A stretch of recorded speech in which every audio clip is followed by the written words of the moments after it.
अब हम शुरू करने जा रहे हैं हमारे 7 चैप्टर के साथ, जिसका नाम है स्मार्टफोन या अपने मोबाइल डिवाइस के साथ कार्य करना। तो जब हम मोबाइल की बात करते हैं, आपके स्मार्टफोन की बात करते हैं, तो हम सब जानते हैं कि मोबाइल या स्मार्टफोन के आने की वजह से कैसे एक रेवोल्यूशन आया है। पहले जिस जमाने में हम लेटर्स के थ्रू कम्युनिकेट करते थे, आज वही काम कितना आसान हो गया है। हम यहाँ बैठे यूएस में, कनाडा में किसी को भी कॉल कर सकते हैं, ईमेल्स कर सकते हैं, मैसेजेस कर सकते हैं, फोटोज भेज सकते हैं और भी बहुत कुछ। तो मोबाइल के आने की वजह से हम सब जानते तो हैं कि मोबाइल ने एक बहुत ही बड़ा बदलाव लाया है। पर इस चैप्टर में हम सीखेंगे कि मोबाइल में आप क्या क्या कार्य कर सकते हैं, मोबाइल का ऑपरेटिंग सिस्टम क्या होता है, यानी कि किस प्रकार के ऑपरेटिंग सिस्टम्स हैं, और मोबाइल डिवाइसेस में भी किन किन प्रकार के डिवाइसेस आते हैं। जैसे कि एक होता है स्मार्टफोन, एक होता है टैबलेट, एक होता है फैबलेट। तो इस तरीके से हम उनके बारे में जानेंगे और कुछ ऐसी एप्लीकेशंस के बारे में जानेंगे जो आप अपने फ़ोन में इंस्टॉल करके उसे बहुत ही यूज़फुल तरीके से यूज़ कर सकते हैं। तो अब आगे बढ़ते हुए हम जानते हैं कि स्मार्टफोन्स या फिर आपके मोबाइल डिवाइसेस किस प्रकार के होते हैं। इस टॉपिक का नाम है हैंडहेल्ड डिवाइसेस के प्रकार। सबसे पहले तो जब हम हैंडहेल्ड डिवाइसेस की बात करते हैं तो मार्केट में कई तरह के डिवाइसेस अवेलेबल हैं, जैसे कि स्मार्टफोन, टैबलेट, फीचर फोन। अब हम जानेंगे कि ये अलग अलग तरह के डिवाइसेस में ऐसी क्या फीचर्स हैं जो इनको अलग बनाते हैं। तो इसमें हमारा सबसे पहला डिवाइस है फीचर फोन। फीचर फोन वो फोन है जो कीपैड वाला होता है, जो छोटा सा नोकिया या माइक्रोमैक्स और ये सब के फोन्स आते थे और अभी भी आते हैं, कई लोग यूज करते हैं, उसे कहते हैं फीचर फोन। अब इस फोन में और जो आप स्मार्टफोन यूज करते हैं उसमें क्या मेन फर्क है? सबसे मेन फर्क ये है कि फीचर फोन में आप एडवांस चीजें नहीं कर सकते हैं, जैसे कि हाई क्वालिटी ऑडियोज और वीडियोज रिकॉर्ड नहीं कर सकते हैं या फिर कोई गेम्स नहीं खेल सकते हैं। वो बस बेसिक चीजों के लिए वो फोन बना हुआ है। फीचर फोन में कीपैड्स होते हैं, जैसे कि हमारे लैपटॉप में होते हैं, वैसे ही फीचर फोन में कीपैड होते हैं और टच स्क्रीन नहीं होती है। इस वजह से आपको कीपैड के जरिए फोन को यूज करना होता है।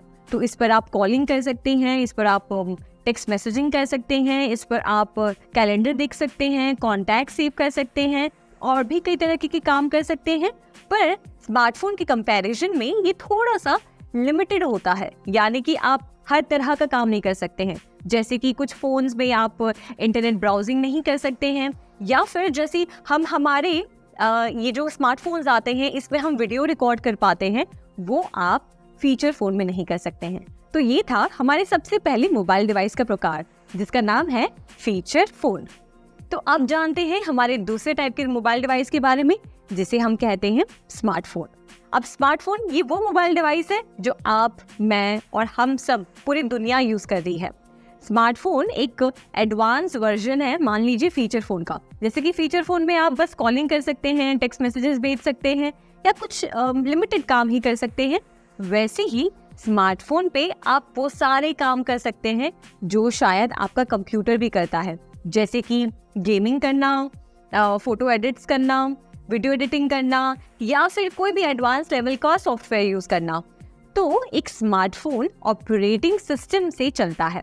एक स्मार्टफोन में या तो एंड्रॉयड या तो iOS होता है, यानी कि एप्पल ऑपरेटिंग सिस्टम हो सकता है या फिर एंड्रॉयड ऑपरेटिंग सिस्टम हो सकता है, और ये स्मार्टफोन इस ऑपरेटिंग सिस्टम की हेल्प से काम करता है। अब हम जानते हैं कि फीचर फोन और स्मार्टफोन की अगर हम बात करें तो इन दोनों में मेन डिफरेंस क्या है। जैसे कि फीचर फोन में आपको लिमिटेड एप्लीकेशंस यूज करने का ही फायदा मिलता है, वहीं स्मार्टफोन में आप हर तरह के एप्लीकेशंस इंस्टॉल कर सकते हैं।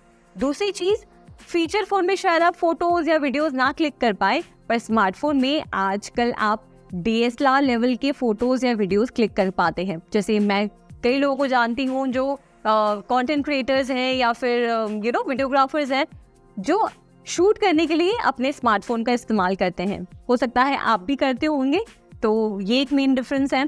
फिर तीसरी चीज कि स्मार्टफोन थोड़ा सा महंगा आता है फीचर फोन से, हाँ, जो कि जाहिर सी बात है क्योंकि फीचर फोन में ज़्यादा आपको ज़्यादा वो सर्विसेज नहीं मिलते हैं।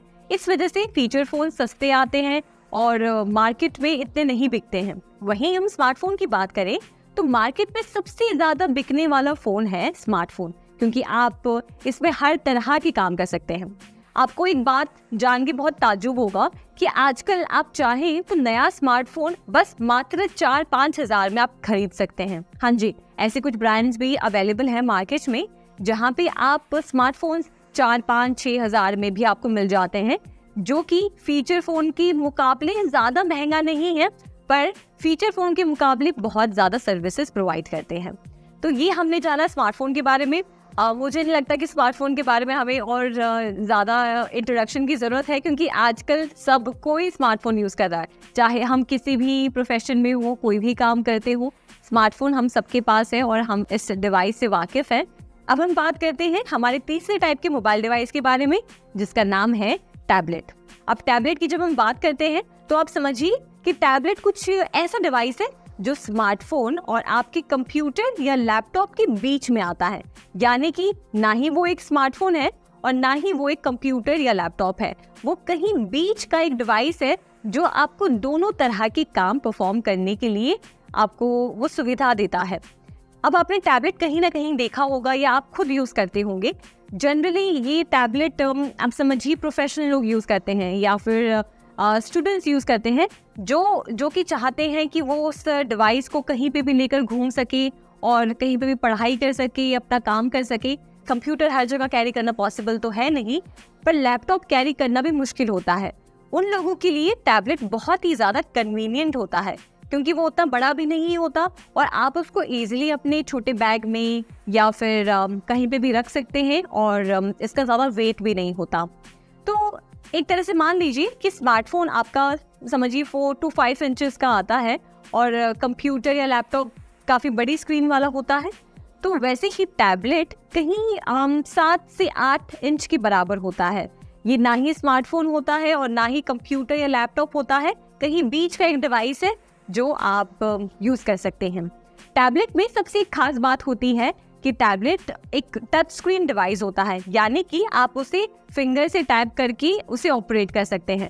साथ ही साथ टैबलेट में एक स्टाइलिश डिवाइस होता है, यानी कि जैसे कि आप पेपर पे कुछ भी लिखते हैं, वैसे ही टैबलेट के साथ एक पेन आती है जिसके ज़रिए आप टैबलेट पे आइकन्स ओपन कर सकते हैं।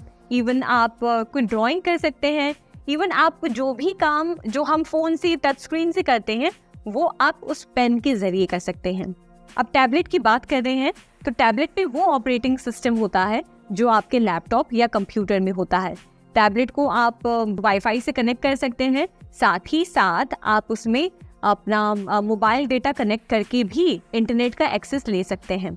और कई सारे टैबलेट्स पे डिटैचेबल कीबोर्ड्स होते हैं, यानी कि जैसे कि आपके लैपटॉप पे आपका स्क्रीन होता है और नीचे की तरफ कीबोर्ड वाला पार्ट होता है, वैसे ही कई सारे टैबलेट्स के साथ डिटैचेबल कीबोर्ड्स आते हैं। यानी कि जब आप टैबलेट को कीबोर्ड के साथ यूज़ करना चाहते हैं तो आप कीबोर्ड को अटैच कर सकते हैं, और जब आप चाहते हैं कि आप कीबोर्ड इस्तेमाल नहीं करना चाहते तो आप कीबोर्ड को डिटैच कर सकते हैं। तो ये बहुत ही कन्वीनियंट ऑप्शन है उन लोगों के लिए जो ऑफिस का काम, स्कूल का काम, कॉलेज का काम या कोई भी ऐसा प्रोफेशनल ड्राइंग, कोई आर्टिस्ट है, कोई काम जो अपने डिवाइसेस पे करते हैं जनरली, और वो चाहते हैं कि कन्वीनियंस ज़्यादा रहे, ज़्यादा वेट ना हो डिवाइस का, कहीं पे भी लेकर वो कैरी कर कर घूम सके।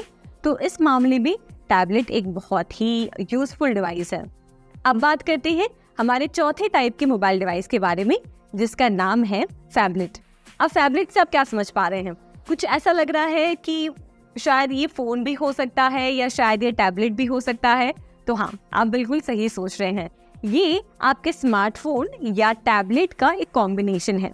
जैसे कि मान लीजिए आप कोई ऐसा डिवाइस आपको चाहिए जो स्मार्टफोन जितना मतलब साइज़ में छोटा हो, कन्वीनियंट हो कि आप उसको पॉकेट में लेके घूम सके, और थोड़ी सी उसकी स्क्रीन बड़ी हो जिससे आप उस पर कोई भी काम कर सके, आसानी से मूवीज़ देख सके या एडिटिंग कर सके या कोई भी काम कर सके जो मतलब ज़्यादा आंखों पे स्ट्रेस ना पड़े, आपको बहुत छोटे छोटे आइकन्स ना दिख रहे हों।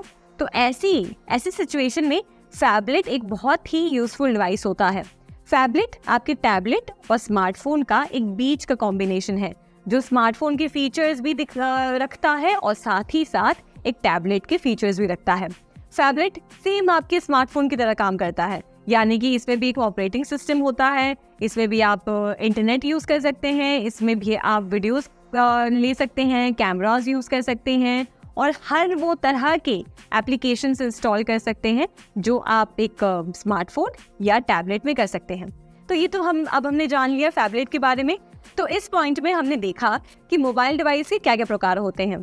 तो याद करिए, सबसे पहले हमने देखा कि फीचर फ़ोन क्या होता है, यानी कि वो फीचर फ़ोन जो कीपैड वाले जो फ़ोन्स आते हैं छोटे, जो हमारे मम्मी या दादी या दादाजी यूज़ करते हैं, तो वो वाले फ़ोन्स को कहा जाता है फीचर फ़ोन। दूसरे टाइप का डिवाइस आ गया हमारा स्मार्टफोन, जो आजकल हम सब यूज़ करते हैं, हमारा टच स्क्रीन स्मार्टफोन, जिसपे हम गेमिंग, एडिटिंग, कॉलिंग, GPS से लेके हर वो चीज़ कर सकते हैं, तो उसे कहते हैं स्मार्टफोन।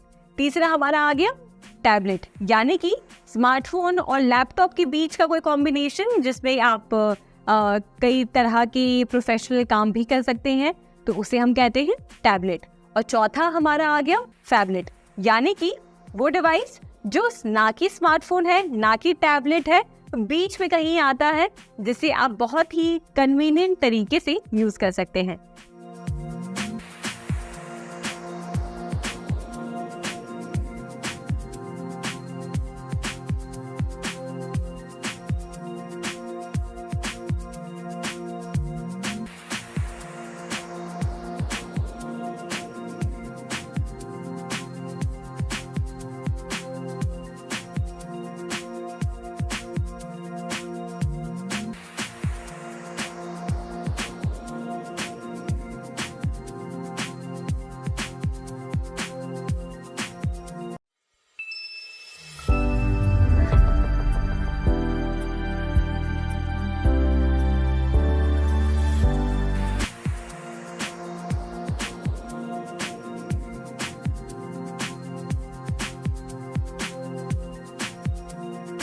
अब चैप्टर में आगे बढ़ते हुए हम जानते हैं लोकप्रिय ऑपरेटिंग सिस्टम के प्रकार, यानी कि आपके मोबाइल डिवाइस को चलाने वाला जो सॉफ्टवेयर होता है, जो हम हमारे मोबाइल स्क्रीन पे देखते हैं, जो सारे आइकन्स होते हैं, जो सॉफ्टवेयर होता है, वो कितने प्रकार के आते हैं। तो सबसे मुख्य 2 प्रकार के आते हैं। एक तो आपका हो गया एंड्रॉयड ऑपरेटिंग सिस्टम और दूसरा है एप्पल iOS। इन दोनों ही ऑपरेटिंग सिस्टम पे आजकल के सारे डिवाइसेस, आप मान लीजिए स्मार्टफोन डिवाइसेस, निर्धारित है। हर दूसरे इंसान की आप फ़ोन पे आप देखेंगे तो इन दोनों में से कोई ना कोई एक सॉफ्टवेयर तो इंस्टॉल ज़रूर होगा। तो थोड़ा सा हम जल्दी से रिवाइज कर लेते हैं कि मोबाइल ऑपरेटिंग सिस्टम होता क्या है। तो मोबाइल को चलाने के लिए जो सिस्टम इस्तेमाल होता है उसे कहते हैं mobile operating system. Mobile operating system मुख्य तरह से 2 प्रकार के होते हैं। सबसे पहला तो हो गया आपका एंड्रॉयड ऑपरेटिंग सिस्टम और दूसरा है एप्पल iOS। आज आप कहीं पे भी चले जाएं, किसी से भी पूछें, अगर आप उनका फ़ोन चेक करेंगे तो इन दोनों सॉफ्टवेयर्स में से एक सॉफ्टवेयर तो उनके फ़ोन में ज़रूर होगा। या तो वो एंड्रॉयड यूज़ कर रहे होंगे या तो वो एप्पल iOS यूज़ कर रहे होंगे। और ये एंड्रॉयड ऑपरेटिंग सिस्टम या फिर एप्पल iOS उनके फ़ोन को वर्केबल बनाता है, यानी कि उनके फ़ोन में जो भी हार्डवेयर है, जो भी चिपसेट है, उसके साथ मिलकर वो फ़ोन का एक प्रॉपर सिस्टम क्रिएट करता है, जिसके ज़रिए आप फ़ोन को यूज़ कर पाते हैं। जैसे कि इसको इस तरीके से समझिए, आपके फ़ोन में कैमरा है, ठीक है, बहुत ही अच्छा कैमरा है, पर अगर आपके फ़ोन में एक ऑपरेटिंग सिस्टम नहीं होगा तो आप उस कैमरा को यूज़ कैसे कर पाएंगे, यानी कि उस कैमरा से कम्युनिकेट कैसे कर पाएंगे कि मैं अभी पिक्चर क्लिक करना चाह रही हूँ या मैं वीडियो रिकॉर्ड करना चाह रही हूँ। तो ऑपरेटिंग सिस्टम आपके और डिवाइस के बीच में एक मीडिएटर का काम करता है, जो आप जो भी इंस्ट्रक्शंस उसे देते हैं वो फ़ोन से करवाता है। तो अब आगे बढ़ते हुए हम एंड्रॉयड ऑपरेटिंग सिस्टम और एप्पल iOS के बारे में थोड़ी सी जानकारी लेते हैं। तो सबसे पहला हमारा एंड्रॉयड ऑपरेटिंग सिस्टम। ये ऑपरेटिंग सिस्टम कर्नल पे बना है, जिसे बनाया है गूगल ने। गूगल वही सॉफ्टवेयर जिस पर आप ब्राउज करते हैं, अपना यूट्यूब यूज़ करते हैं, ये सारे एप्लीकेशंस यूज़ कर पाते हैं, उसी कंपनी ने इस एंड्रॉयड ऑपरेटिंग सिस्टम को बनाया है। ये एंड्रॉयड ऑपरेटिंग सिस्टम आपको मान लीजिए हर 3 में से 2 लोगों के पास ये ऑपरेटिंग सिस्टम आपको उनके फ़ोन पे मिलेगा, ये बहुत ही ज़्यादा कन्वीनियंट ऑपरेटिंग सिस्टम है और मेरे ख्याल से सबसे अधिकतम यूज़ किए जाने वाला एक ऑपरेटिंग सिस्टम जो हम हमारे फ़ोन्स में देखते हैं वो है एंड्रॉयड ऑपरेटिंग सिस्टम। एंड्रॉयड एक ओपन सोर्स ऑपरेटिंग सिस्टम है जिसे जब चाहे तब प्रोग्रामर अपने सहूलियत के हिसाब से चेंज कर सकता है। अब आपको एक इंटरेस्टिंग फैक्ट बताती हूँ। गूगल ने अपना पहला एंड्रॉयड ऑपरेटिंग सिस्टम लॉन्च किया था 2008 में, जिसका नाम है एस्ट्रो। आगे जाने के बाद इन्होंने दूसरे टाइप की ऑपरेटिंग सिस्टम्स को लॉन्च किया, यानी कि उनके दूसरे वर्जन्स को रिलीज किया जिसको नाम दिया गया बेंडर और कपकेक। आपको ये बात जान के हैरानी होगी कि फिर आगे जाकर गूगल ने अपने ऑपरेटिंग सिस्टम्स का नाम मिठाइयों पर और डिजर्ट्स पर रखना शुरू कर दिया। तो कुछ नाम आपको बताती हूँ, जैसे कि donut, eclair, Froyo, gingerbread, honeycomb, ice cream sandwich, jelly bean, lollipop, marshmallow और ऐसे ऐसे नाम रखे जाते थे उस समय में। आज आप देखेंगे अपने एंड्रॉयड पर तो सबसे लेटेस्ट ऑपरेटिंग सिस्टम जो है उसका नाम है एंड्रॉयड 14। और अगर बात करते हैं कि एंड्रॉयड ऑपरेटिंग सिस्टम कितना यूज़फुल है और कितना मज़ेदार है, तो आप समझिए कि आज जितने भी लोग जो स्मार्टफोन्स यूज़ कर रहे हैं वो एंड्रॉयड को बहुत ही आसानी से चला पाते हैं। आप भी स्मार्टफोन यूज़ करते होंगे, आपको भी पता होगा कि अगर आप एंड्रॉयड यूज़ कर रहे हैं तो कितना ईजी और कन्वीनियंट है। उसमें जो ऐप्स हैं उन्हें आप आसानी से यूज़ कर सकते हैं, ओपन कर सकते हैं, क्लोज कर सकते हैं, अनइंस्टॉल कर सकते हैं। और एंड्रॉयड पे स्विच करते ही, या तो फिर अगर आप नए यूज़र हैं, कुछ ही दिनों में आपको उस ऑपरेटिंग सिस्टम की इतनी अच्छी हैबिट हो जाती है कि आपको फिर कोई दिक्कत नहीं होती है उस फ़ोन को ऑपरेट करने के लिए। तो एंड्रॉयड ऑपरेटिंग सिस्टम आज के ज़माने में सबसे इजी, कन्वीनियंट और सबसे यूज़ किए जाने वाला ऑपरेटिंग सिस्टम है। अब हम जानते हैं हमारे दूसरे तरह के ऑपरेटिंग सिस्टम के बारे में, जिसका नाम है एप्पल iOS। ये वही ऑपरेटिंग सिस्टम है जो आपके एप्पल स्मार्टफोन, आपके आईपैड और आपके मैक में यूज़ किया जाता है।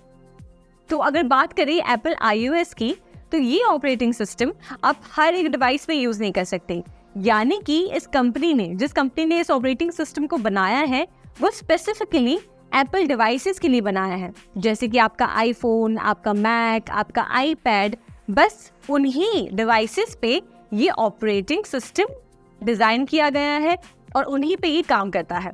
और एक स्पेशल तरह का ऑपरेटिंग सिस्टम बनाया गया है स्पेशली एप्पल वॉचेस के लिए, जो थोड़ा सा एप्पल iOS की वर्जन से थोड़ा अलग होता है और वॉच के लिए स्पेशली डिज़ाइन किया गया है। तो इसी तरीके से एप्पल iOS पे आपको कई तरह के एप्लीकेशंस मिलते हैं, जैसे कि आप एंड्रॉयड में सारे वो काम करते हैं, कैमरा यूज़ करना, एप्लीकेशंस इंस्टॉल करना, अनइंस्टॉल करना, वही सारे काम आप एप्पल iOS में भी कर सकते हैं। कुछ लिमिटेशंस हैं दोनों में, कि हो सकता है कि कुछ काम आप एंड्रॉयड में ही कर सकते हैं और एप्पल में नहीं कर सकते हैं, और हो सकता है कि कुछ फीचर्स आप एप्पल में ही कर सकते हैं पर आपके एंड्रॉयड ऑपरेटिंग सिस्टम में नहीं कर सकते हैं। पर देखा जाए तो दोनों लगभग एक तरह से ही काम करते हैं।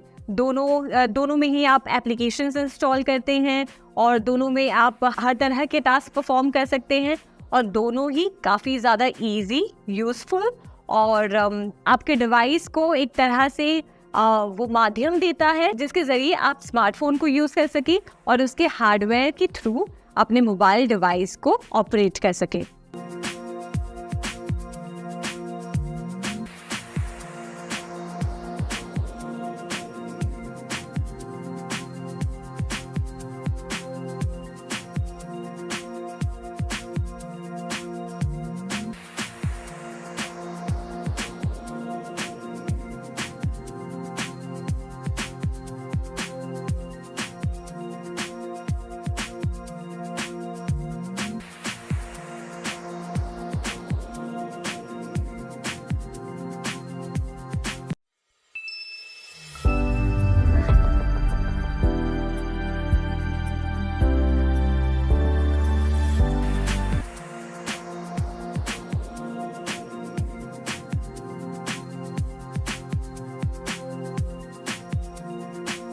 अब चैप्टर के इस सेक्शन में हम जानेंगे कि आप अपने फ़ोन में गूगल प्ले स्टोर को कैसे कॉन्फ़िगर कर सकते हैं। तो सबसे पहले तो आप ये समझिए कि जब आप अपने एंड्रॉयड स्मार्टफोन में गूगल अकाउंट या जीमेल अकाउंट को रजिस्टर करते हैं तो उसे हम कहते हैं कि आपने गूगल प्ले स्टोर को कॉन्फ़िगर किया है। जब भी आप गूगल प्ले स्टोर को अपने फ़ोन में यूज़ करना चाहते हैं तो आपको अपने जीमेल अकाउंट से जाके साइन इन करना होता है। तो आइए कुछ इजी स्टेप्स के ज़रिए हम समझते हैं कि कैसे आप अपने फ़ोन में गूगल प्ले स्टोर को कॉन्फ़िगर कर सकते हैं। तो चलिए, प्ले स्टोर को अपने एंड्रॉयड फ़ोन में कॉन्फ़िगर करने के लिए सबसे पहले आप अपने फ़ोन को ओपन करेंगे और ओपन करने के बाद आप ढूंढेंगे प्ले स्टोर आइकन को। आप प्ले स्टोर पर क्लिक करें और उसके बाद आपको करना है साइन इन। साइन इन पे आप टैप करें और यहाँ पे जाकर आपको अपना जीमेल अकाउंट एंटर करना है। अब यहाँ पे आप अपना जीमेल अकाउंट एंटर करें। अब जैसे ही आप अपना अकाउंट एंटर करते हैं उसके बाद आप टैप करेंगे नेक्स्ट पर। इसके बाद आपको अपना पासवर्ड एंटर करना है।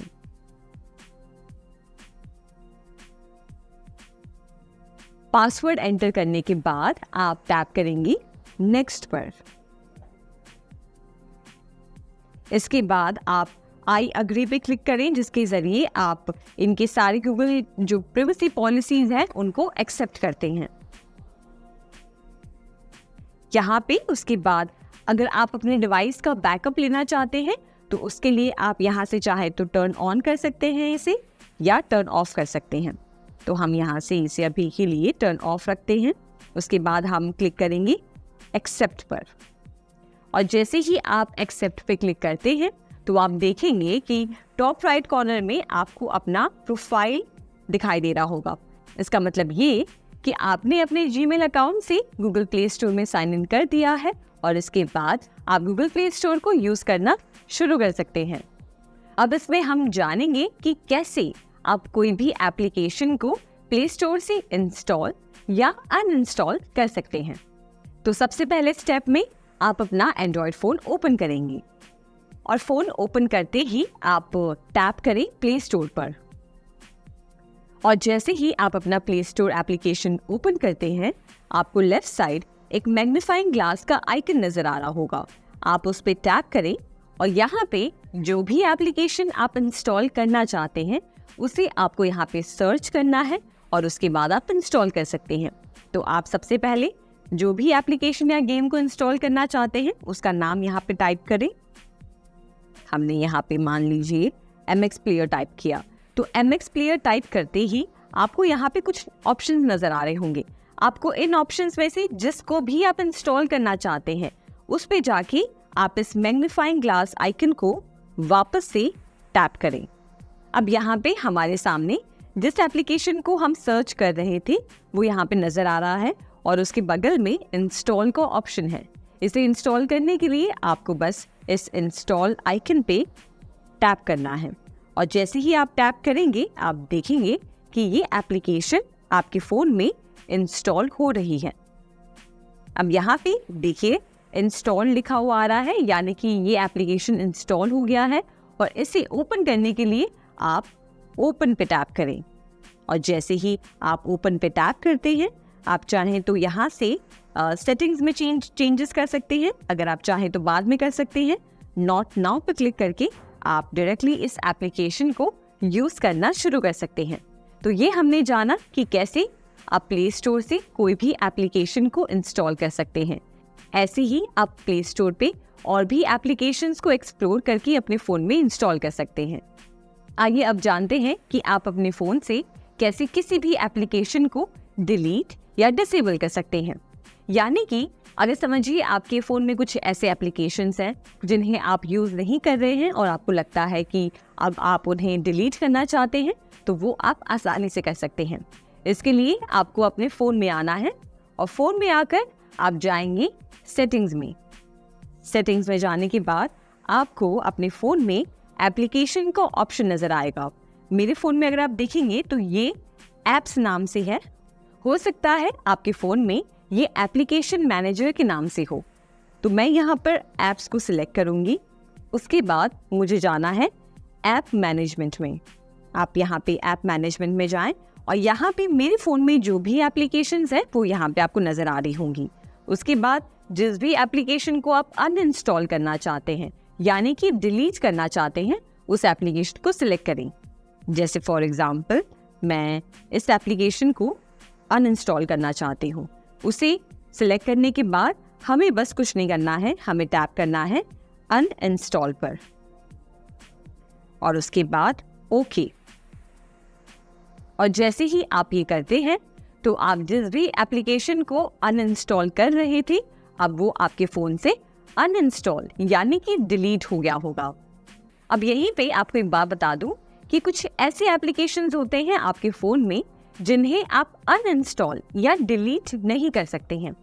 ये कुछ ऐसी एप्लीकेशंस हैं जो आपके फ़ोन में पहले से ही आते हैं, पहले से ही प्री इंस्टॉल्ड आते हैं, पर आपके पास एक ऑप्शन ज़रूर होता है, वो ये कि आप इन एप्लीकेशंस को डिसेबल कर सकते हैं। इन्हें डिसेबल करने के लिए आपको उन एप्लीकेशन को सिलेक्ट करना है। आप उन पर लॉन्ग प्रेस करें। लॉन्ग प्रेस करने के बाद आप यहाँ पे इन्फो वाले ऑप्शन में जाके उन्हें यहाँ से डिसेबल कर सकते हैं। जैसे ही आप डिसेबल ऐप पे टैप करेंगे तो ये एप्लीकेशन अब आपको नज़र नहीं आएगी। और जैसे ही आप इस एप्लीकेशन को वापस से एनेबल करना चाहते हैं तो आप वापस जाएंगे सेटिंग्स में। सेटिंग्स में जाने के बाद आप ऐप्स में जाएं, ऐप मैनेजमेंट में जाएं और जो एप्लीकेशन को आप एनेबल करना चाहते हैं उसे सर्च करें और यहाँ से एनेबल पे क्लिक करके उसे वापस से एनेबल कर दें। इस तरीके से जो प्री इंस्टॉल्ड ऐप्स आपके फ़ोन में आते हैं उन्हें आप आसानी से डिसेबल कर सकते हैं। तो आइए अब आगे बढ़ते हुए हम जानते हैं कि आप प्ले स्टोर को कैसे एक्सप्लोर कर सकते हैं और एप्लीकेशंस कैसे अपने फ़ोन में इंस्टॉल कर सकते हैं। तो यहाँ पे हमने प्ले स्टोर को ओपन किया और उसके बाद आप अगर नीचे स्क्रॉल करेंगे तो यहाँ पे देखिए सजेस्टेड फॉर यू का ऑप्शन है, जहाँ पे हमारे लिए कुछ सजेशंस हैं ऐप्स के, वो आप देख सकते हैं। यहाँ पे एडिटर्स चॉइस ऐप्स है, जहाँ पे आप देखिए बहुत सारे एप्लीकेशंस आपको नज़र आ रहे होंगे। ये कुछ बिजनेस टूल्स हैं, ये प्रोडक्टिविटी एप्लीकेशंस हैं। उसके बाद यहाँ पे बजटिंग टूल्स हैं, मोबाइल बैंकिंग एप्लीकेशन है। इस तरीके से आप नीचे जैसे जैसे स्क्रॉल करते जाएंगे आपको अलग अलग कैटेगरीज में एप्लीकेशंस नज़र आ रही होंगी। अब इसमें से जिस भी कैटेगरी के एप्लीकेशंस को आप इंस्टॉल करना चाहते हैं उस एप्लीकेशन पे जाकर आप उसे सिलेक्ट करें और इंस्टॉल करें। समझ लीजिए हमने बिजनेस टूल्स में से हमें माइक्रोसॉफ्ट एक्सेल एप्लीकेशन को इंस्टॉल करना है, तो हम इस पे टैप करेंगे और यहाँ से हम इंस्टॉल पे क्लिक करके इसे इंस्टॉल कर सकते हैं। आप चाहें तो इस एप्लीकेशन के बारे में और इन्फॉर्मेशन ले सकते हैं। अबाउट दिस ऐप में जाकर यहाँ पे आपको एप्लीकेशन से रिलेटेड सारी इन्फॉर्मेशन मिल जाती है। आप अगर बैक आएंगे तो बैक आकर आप यहाँ पे इस एप्लीकेशन से रिलेटेड और भी डिटेल्स देख सकते हैं। और इसके साथ साथ आप नीचे यहाँ पे रिव्यूज़ देखेंगे, जहाँ पे जिन लोगों ने इस एप्लीकेशन को रिव्यू किया है, यानी कि जिन लोगों ने इस एप्लीकेशन को यूज़ किया है उन्होंने अपने रिव्यूज़ डाले हैं कि एप्लीकेशन उनके लिए कैसी थी, यूज़फुल थी या नहीं, या उन्हें यूज़ करने में कैसा लगा।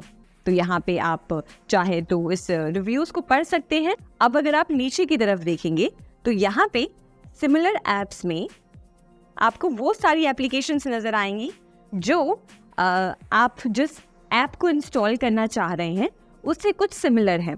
तो आप चाहे तो ये ऐप्स को एक्सप्लोर कर सकते हैं।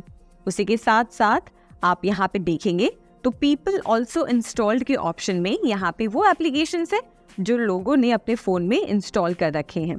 तो इस तरीके से आप इन एप्लीकेशंस को एक्सप्लोर करें।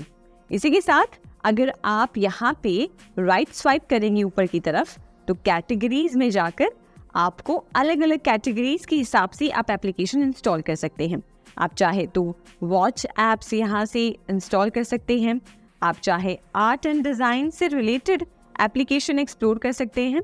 इस तरह से आप प्ले स्टोर पे जाकर अलग अलग कैटेगरीज में ऐप्स को एक्सप्लोर कर सकते हैं और अपने यूज़ के हिसाब से उन्हें इंस्टॉल कर सकते हैं।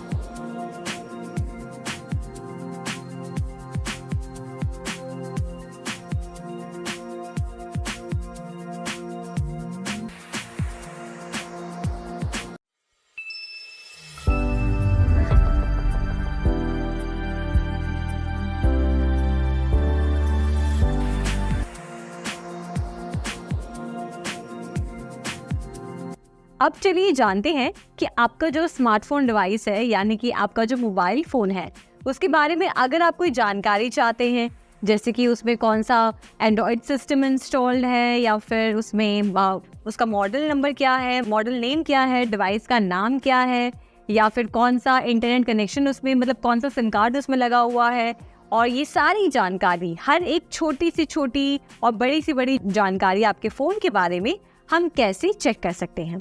इसके लिए बहुत आसान है, आपको अपना फ़ोन ओपन करना होगा और जाना होगा सेटिंग्स में। तो आइए देखते हैं कि अपने फ़ोन पर अपने फ़ोन की जानकारी हम कैसे देख सकते हैं।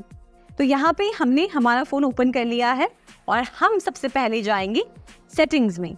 सेटिंग्स पे आप क्लिक करें, देखिए कैसा आइकन बना होगा जिसका जहाँ पे लिखा होगा सेटिंग्स, आप उस पर टैप करेंगे तो कुछ ऐसा विंडो आपको आपके सामने खुल जाएगा। ठीक है, अब इसमें आपको जाना है अबाउट सेक्शन में। अब मेरे फ़ोन में अबाउट फ़ोन वाला जो सेक्शन है वो सबसे ऊपर है, आपके फ़ोन में हो सकता है कि वो सबसे एंड में हो, तो आप उस हिसाब से समझ जाइएगा। आप नीचे जाके स्क्रॉल डाउन करेंगे तो वहाँ पे भी आपको अबाउट सेक्शन मिल जाएगा।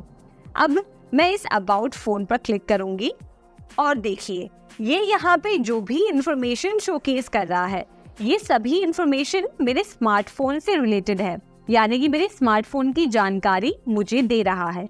इसमें देखिए 14 जो लिखा है ये एंड्रॉयड वर्जन है, यानी कि जो मेरा ऑपरेटिंग सिस्टम है एंड्रॉयड का, वो कौन से वर्जन पे ये फ़ोन चल रहा है। तो ये फ़ोन में एंड्रॉयड वर्जन 14 इंस्टॉल्ड है, तो वो यहाँ पे जानकारी शोकेस कर रहा है। उसके बाद बगल में आप देखेंगे तो डिवाइस नेम, यानी कि स्मार्टफोन का नाम क्या है, कौन से ब्रांड का है, वो इन्फॉर्मेशन यहाँ पे शोकेस कर रहा है। फिर नीचे की तरफ आप देखेंगे तो स्टोरेज, यानी कि इसमें 256 GB की 256 GB की टोटल स्टोरेज है, जिसमें से 36 GB मैंने यूज़ किया है और बाकी स्टोरेज फ्री है, तो वो स्टोरेज की इन्फॉर्मेशन आपको यहाँ से मिलती है। उसके बाद आप यहाँ पे आएंगे तो यहाँ पे एंड्रॉयड का वर्जन आपको दिखाई दे रहा है। फिर यहाँ पे एंड्रॉयड सिक्योरिटी अपडेट यहाँ पे आपको नज़र आ रही है, और फिर नीचे की तरफ आप देखेंगे तो डिटेल्ड इन्फो एंड स्पेक्स लिखा हुआ है। इस पर आप क्लिक करेंगे तो यहाँ पे देखिए कितने GB का रैम है। जैसे देखिए यहाँ पे 12 GB + 4 GB का रैम बता रहा है, यानी कि मेरे फ़ोन में 12 + 4 GB का रैम है। उसके बाद यहाँ पे कौन सा चिपसेट लगा हुआ है, कौन सा प्रोसेसर है, तो डायमेंसिटी 7200 अल्ट्रा ऑक्टा कोर का प्रोसेसर है। उसके बाद यहाँ पे एंड्रॉयड वर्जन का इन्फॉर्मेशन है, Android security update, model number, base band version, kernel version, internal storage, और ये है इम्पॉर्टेंट सेफ्टी इन्फॉर्मेशन।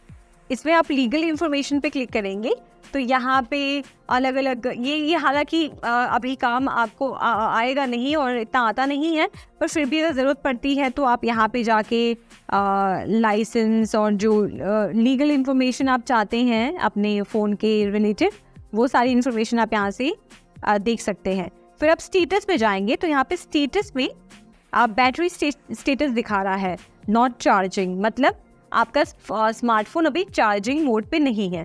उसके बाद बैटरी लेवल दिखा रहा है 57% बचा हुआ है।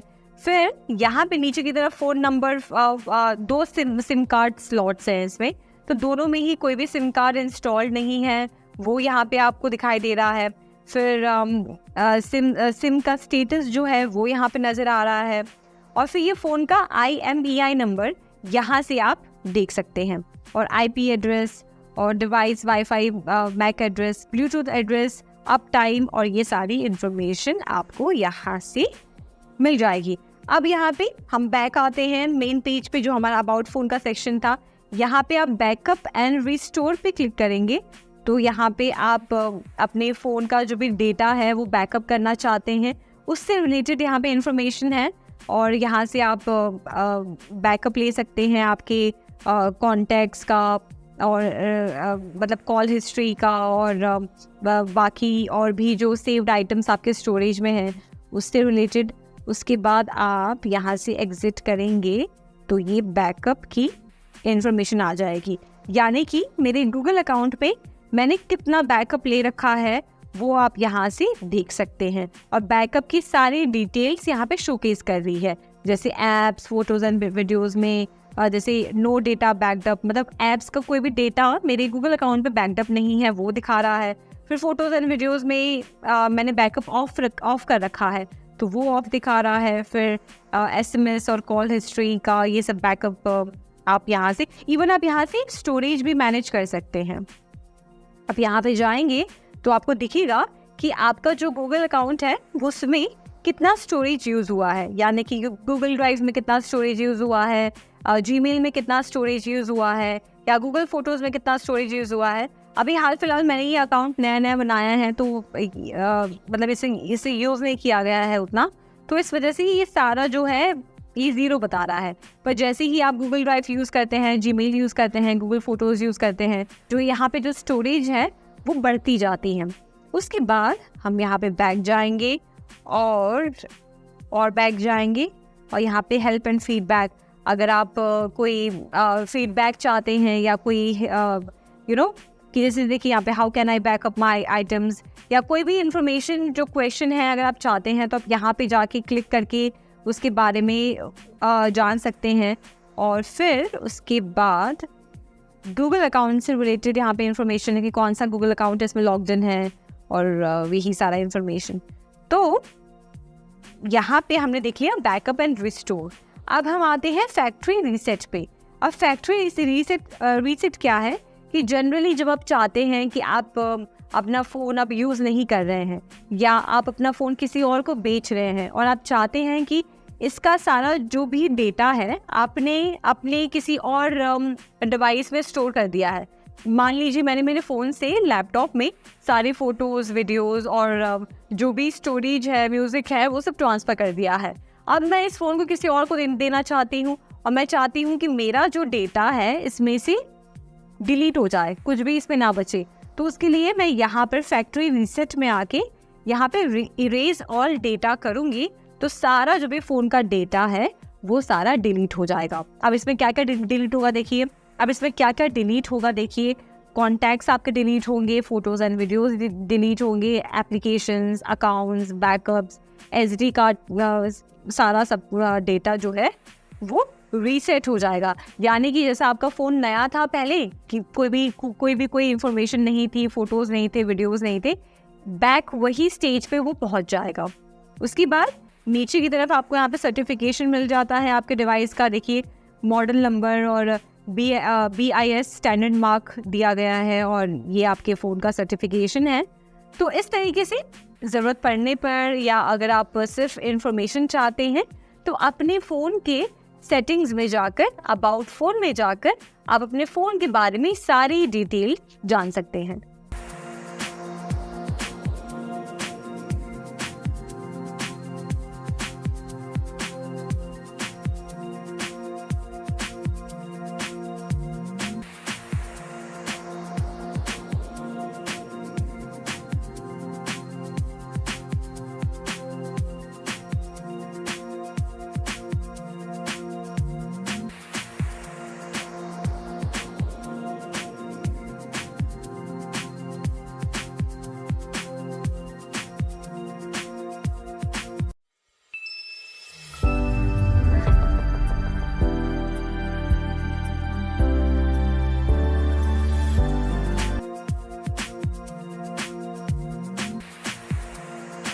अब हम जानेंगे कि हम दो स्मार्टफोन डिवाइसेस यानी कि दो फोन्स के बीच में डेटा ट्रांसफर आपस में कैसे कर सकते हैं। अब जब डेटा ट्रांसफर करने की बात आती है तो उसमें आप फोटोज, वीडियोस, म्यूजिक, डॉक्यूमेंट्स, हर तरह की फाइल्स ट्रांसफर कर सकते हैं। पहले जब एप्लीकेशंस ऐसे ट्रांसफर वाले नहीं हुआ करते थे तो ब्लूटूथ यूज किया जाता था फाइल्स ट्रांसफर करने के लिए, पर ब्लूटूथ की एक लिमिटेशन थी और ये लिमिटेशन अभी भी है कि आप बहुत ही तेज़ी से उसमें फाइल्स ट्रांसफ़र नहीं कर सकते हो, बहुत समय लगता है और बड़ी फाइल्स ट्रांसफ़र नहीं होती थी।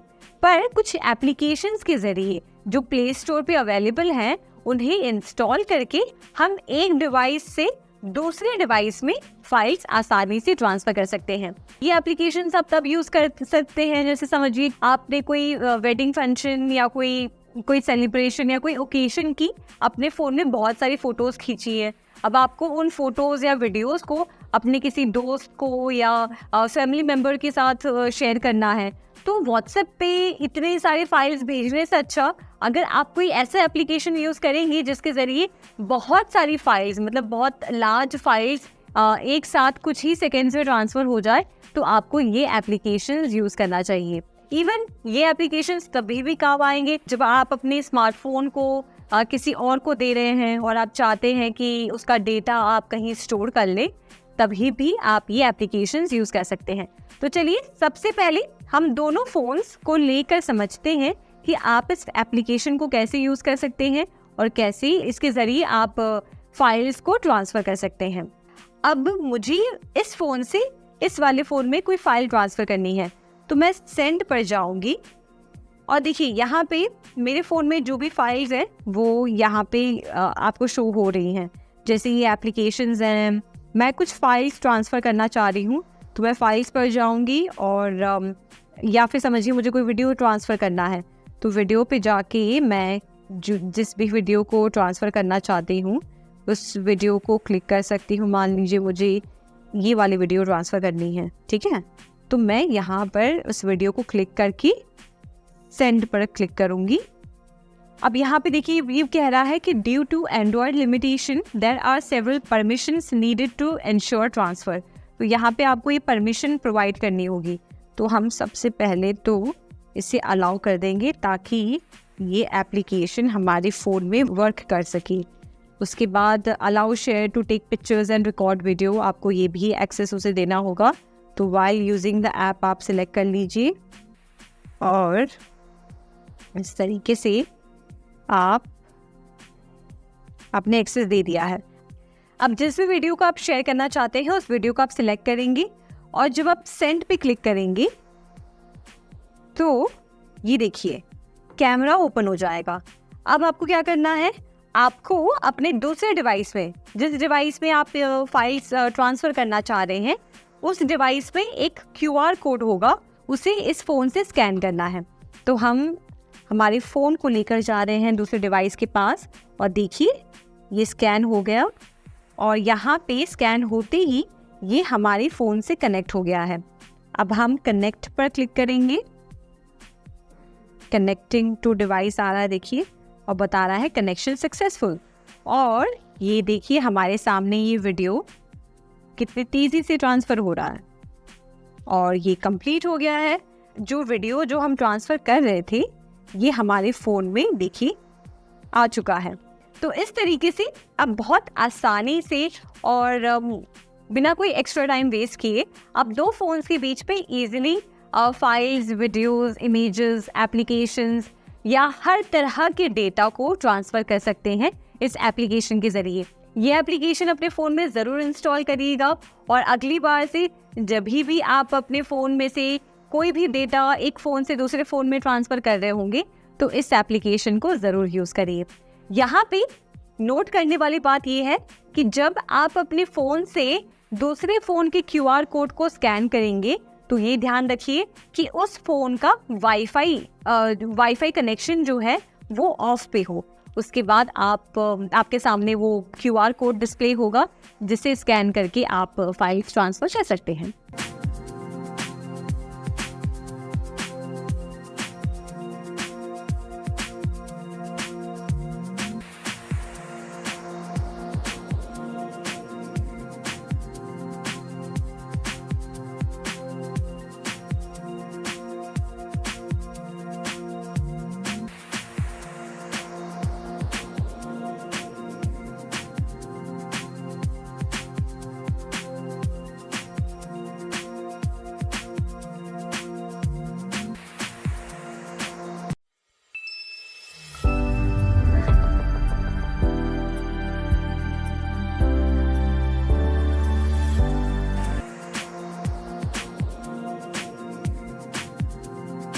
अब चैप्टर में आगे बढ़ते हुए इस सेक्शन में हम जानेंगे कि कैसे आप गूगल मैप्स का इस्तेमाल करके अपने रास्ते को खोज सकते हैं, यानी कि अपनी डेस्टिनेशन तक पहुंचने के लिए कैसे आप गूगल मैप्स का इस्तेमाल करके डायरेक्शंस को जान सकते हैं।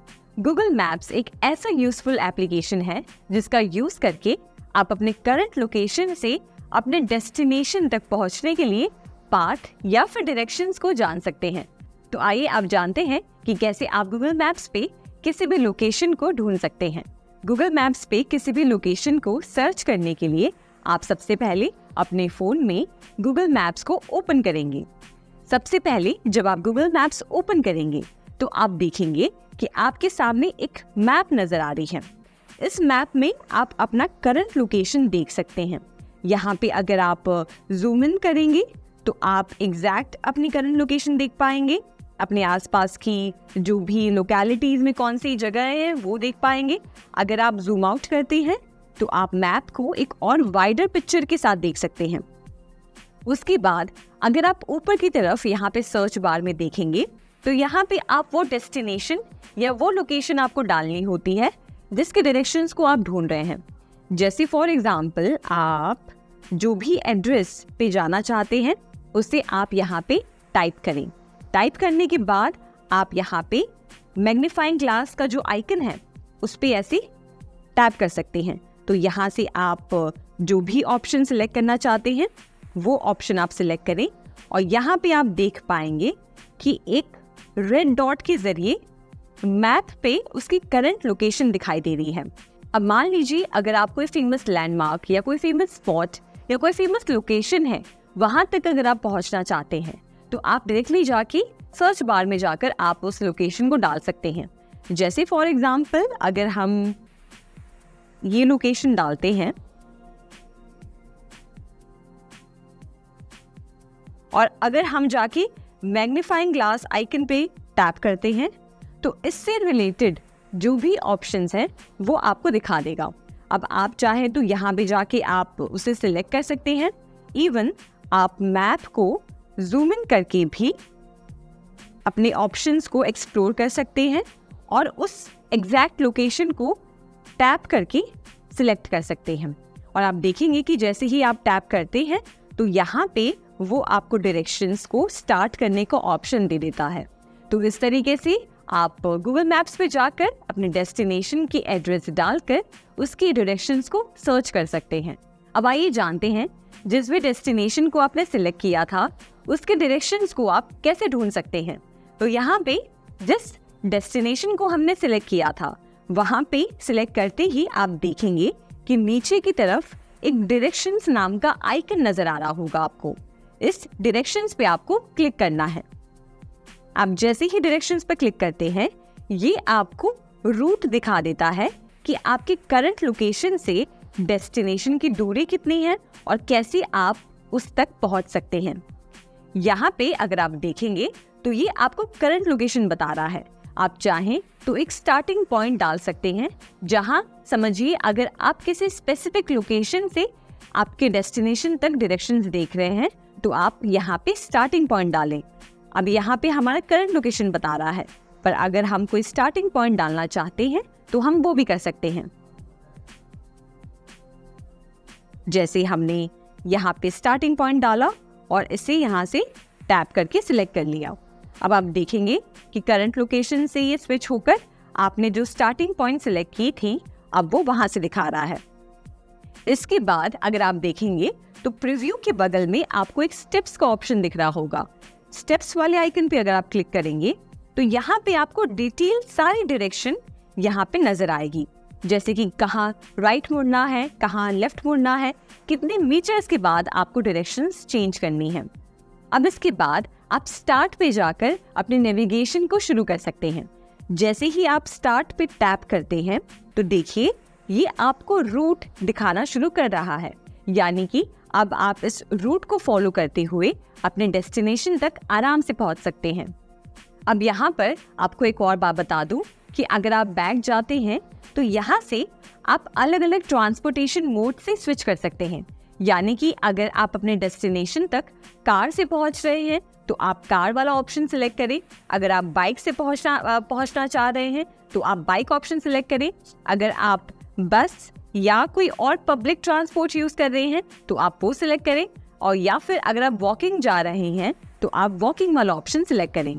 अपने सही ट्रांसपोर्टेशन मोड सिलेक्ट करने से गूगल मैप्स आपको सही टाइम एस्टिमेशन यानी कि आपको कितना समय लगेगा अपने डेस्टिनेशन पे पहुंचने के लिए, और सबसे आसान रूट और कितना ट्रैफिक है वो सही से आपको बता पाता है। तो इसलिए अपने डायरेक्शंस को सिलेक्ट करने से पहले और स्टार्ट करने से पहले ट्रांसपोर्टेशन मोड ज़रूर सिलेक्ट करें, और इस तरीके से आप गूगल मैप्स का इस्तेमाल करके अपने डेस्टिनेशन तक आसानी से पहुंच सकते हैं।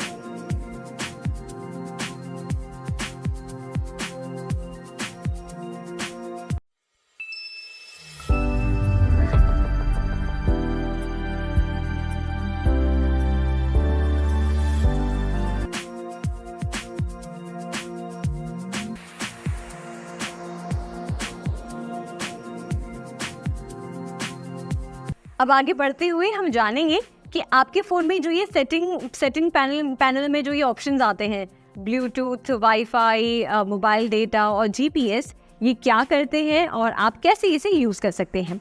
तो सबसे पहले बात करते हैं ब्लूटूथ के बारे में।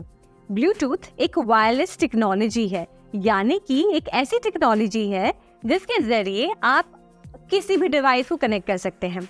मान लीजिए मेरा कोई भी फ़ोन है और मैं इस फ़ोन को अपने कार के ब्लूटूथ से कनेक्ट करना चाहती हूँ, जिससे कि मैं अपने जो कॉल्स आ रहे हैं वो अटेंड कर सकूँ फ़ोन कार से, या फिर म्यूज़िक प्ले कर सकूँ या बाकी चीज़ें ऑपरेट कर सकूँ।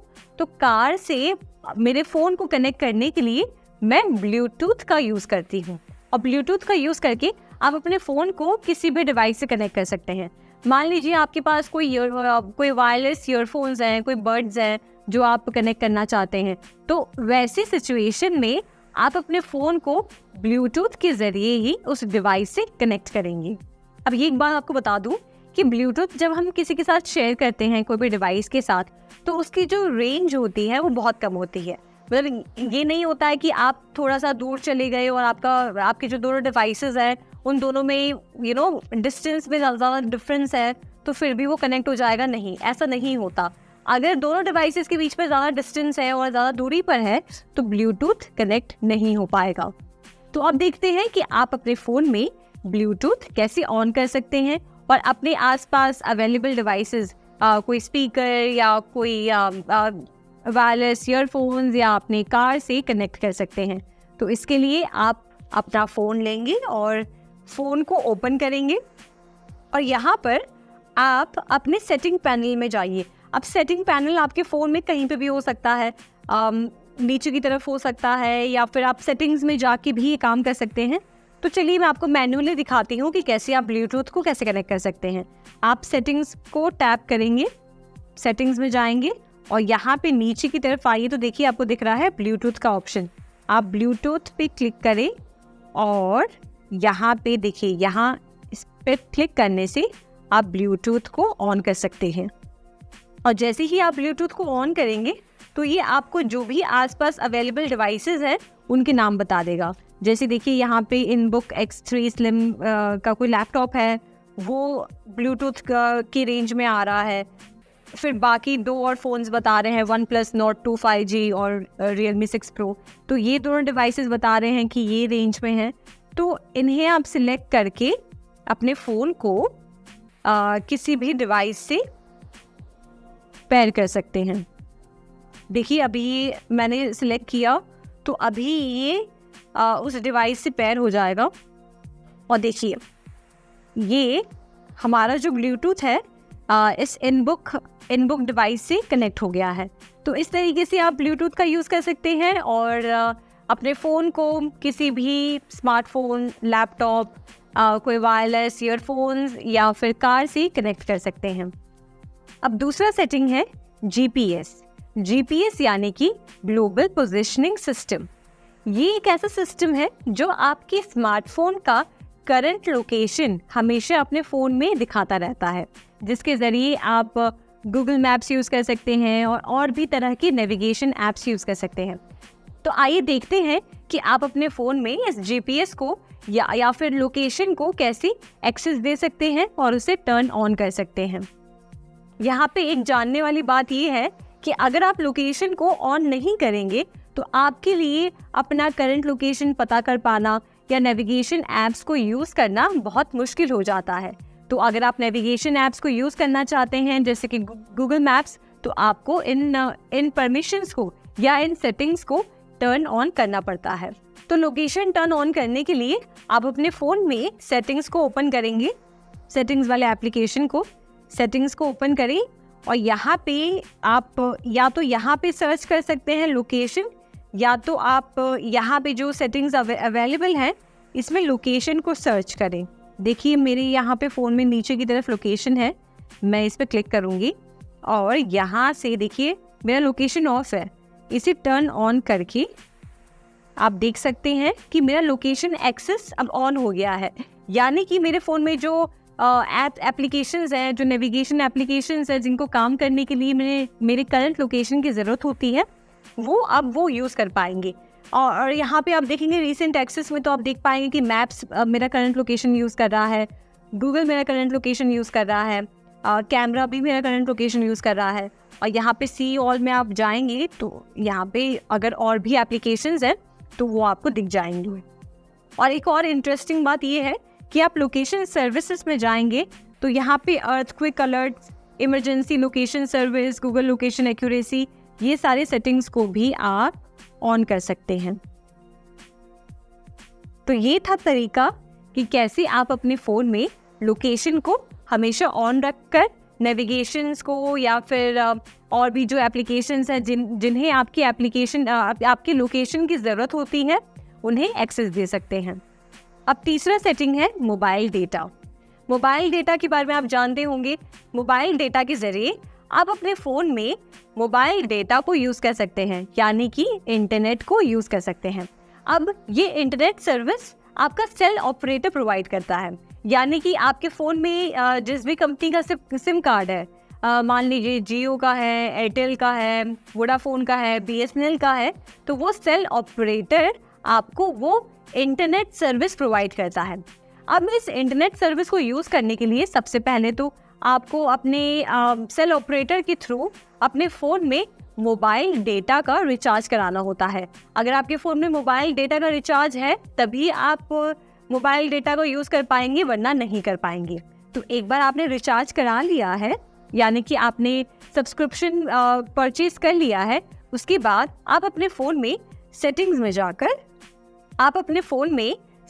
जाकर यहाँ पे देखिए मोबाइल डेटा का ऑप्शन है जो नॉट अवेलेबल बता रहा है, उसे सिलेक्ट करके आप अपने मोबाइल डेटा को यूज़ कर सकते हैं।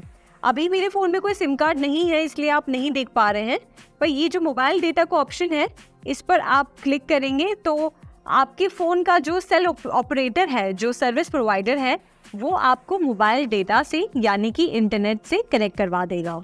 तो ये था आसान तरीका कि कैसे आप अपने फ़ोन में मोबाइल डेटा को ऑन कर सकते हैं। अब बात करते हैं वाईफाई की। वाईफाई एक वायरलेस इंटरनेट कनेक्शन है जिसके ज़रिए आप अपने फ़ोन में इंटरनेट यूज़ कर सकते हैं। जैसे कि हमने देखा कि मोबाइल डेटा आपके सेल ऑपरेटर से आपके फ़ोन में इंटरनेट प्रोवाइड करता है, वहीं वाईफाई की अगर बात करें तो वाईफाई आप एक्सटर्नली कनेक्ट करते हैं, यानी कि आपके आसपास जो भी वाईफाई कनेक्शंस अवेलेबल है उसके थ्रू आप अपने फ़ोन में इंटरनेट को यूज़ कर सकते हैं। अब वाईफाई को टर्न ऑन करने के लिए और ये जानने के लिए कि आपके आसपास कौन से वाईफाई कनेक्शंस अवेलेबल हैं, उसके लिए आपको आना होगा आपके फ़ोन के सेटिंग्स में। तो हम आते हैं हमारे फ़ोन के सेटिंग्स में और यहाँ पर हम सेटिंग्स में जा सकते हैं, या फिर आप यहाँ पे जो डायरेक्ट पैनल है जो आप स्लाइड डाउन करेंगे तो आपको दिख जाएगा, पर हम सेटिंग्स में जाकर देखते हैं कि कैसे हम वाईफाई को ऑन कर सकते हैं। सेटिंग्स में आप जाइए और देखिए यहाँ पे वाईफाई कनेक्शन बता रहा है, वाईफाई पे क्लिक करिए और इसे आप ऑन करेंगे तो आपके आसपास जो भी अवेलेबल नेटवर्क्स हैं वो सारे नेटवर्क्स यहाँ पे आ जाएंगे। अब यहाँ पे एक बात नोटिस करिए कि मेरा जो फ़ोन है वो ऑटोमेटिकली एक वाईफाई से कनेक्ट हो गया है जिसका नाम है फायरफॉक्स एयर। अब ये ऑटोमेटिकली कैसे कनेक्ट हो गया? क्योंकि मैंने इससे पहले इस नेटवर्क कनेक्शन से खुद के फ़ोन को कनेक्ट कर रखा था। तो वाईफाई क्या करता है कि जब आप एक बार किसी भी कनेक्शन से कनेक्ट करते हैं और पासवर्ड से लॉगिन करते हैं और पासवर्ड मतलब एंटर करके आप जब उस नेटवर्क से कनेक्ट करते हैं, तो ऑटोमेटिकली जब आप दूसरी बार वाईफाई ऑन करते हैं और अगर वो वाईफाई आपके रेंज में है तो आपका फ़ोन ऑटोमेटिकली उसे कैचअप कर लेता है और कनेक्ट हो जाता है। तो ये इतना आसान है। आप अगर कोई दूसरे वाईफाई से कनेक्ट करना चाहते हैं तो आप इसको ना छेड़ते हुए जिस भी वाईफाई कनेक्शन से आप कनेक्ट करना चाहते हैं उस पर आप क्लिक करें और फिर पासवर्ड डालें और कनेक्ट पे क्लिक करें और ऑटोमेटिकली आपका फ़ोन वाईफाई से कनेक्ट हो जाएगा। अब इसमें हम जानेंगे कि कैसे आप अपने फ़ोन में एक स्क्रीन लॉक सेट कर सकते हैं। तो आइए जानते हैं। स्क्रीन लॉक एक कंप्यूटर यूज़र इंटरफेस है जिसके ज़रिए आप अपने मोबाइल को किसी पासवर्ड, पैटर्न या पिन को सेट करके प्रोटेक्ट कर सकते हैं।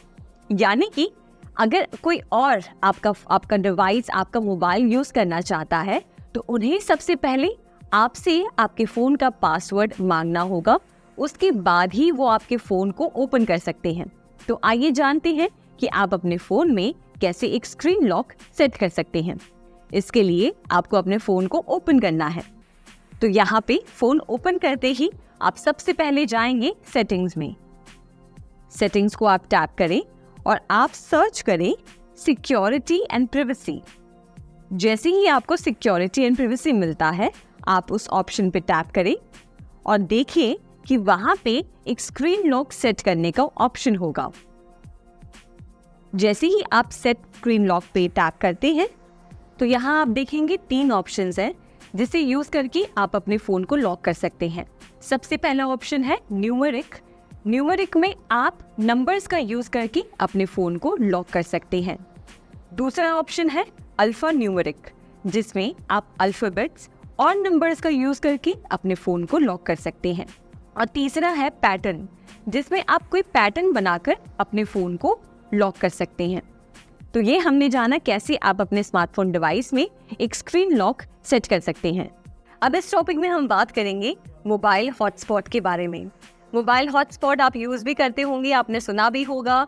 और अगर आप पहली बार यूज़ कर रहे हैं और आप अगर इस सेटिंग के बारे में नहीं जानते हैं तो मैं बता दूं, ये एक ऐसी सिंपल सेटिंग है जिसके ज़रिए आप अपने फ़ोन का इंटरनेट किसी भी दूसरे डिवाइस के साथ शेयर कर सकते हैं। यानी कि समझिए ऐसा कोई सिचुएशन है जहाँ पे आप कहीं बाहर हैं या घर पर किसी के फ़ोन का इंटरनेट कनेक्शन सही से नहीं वर्क कर रहा, या फिर हो सकता है कि उनका इंटरनेट पैक सब्सक्रिप्शन ख़त्म हो गया है।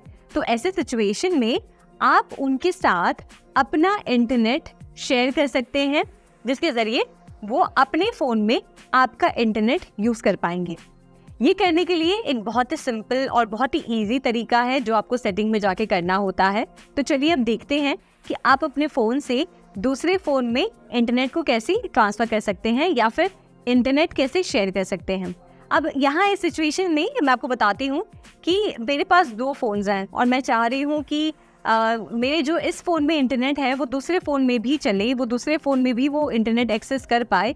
तो यहाँ पर मुझे कुछ नहीं करना, मुझे अपने सेटिंग्स में जाना है और सेटिंग्स में जाकर पोर्टेबल हॉटस्पॉट को क्लिक करना है। पोर्टेबल हॉटस्पॉट को क्लिक करने के बाद ये देखिए यहाँ पे ऑन है।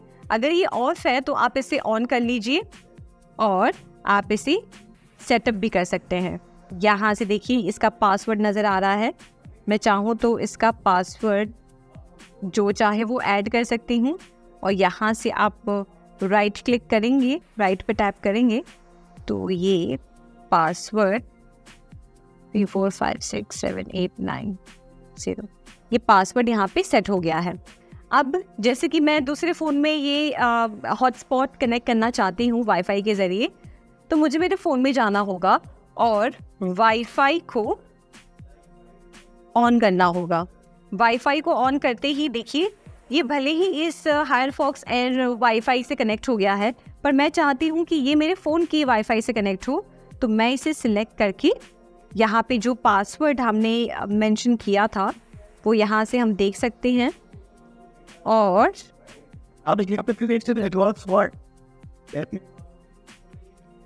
यहाँ से ये पासवर्ड एंटर कर सकते हैं 1 2 3 4 5 6 7 8 9 0 और कनेक्ट।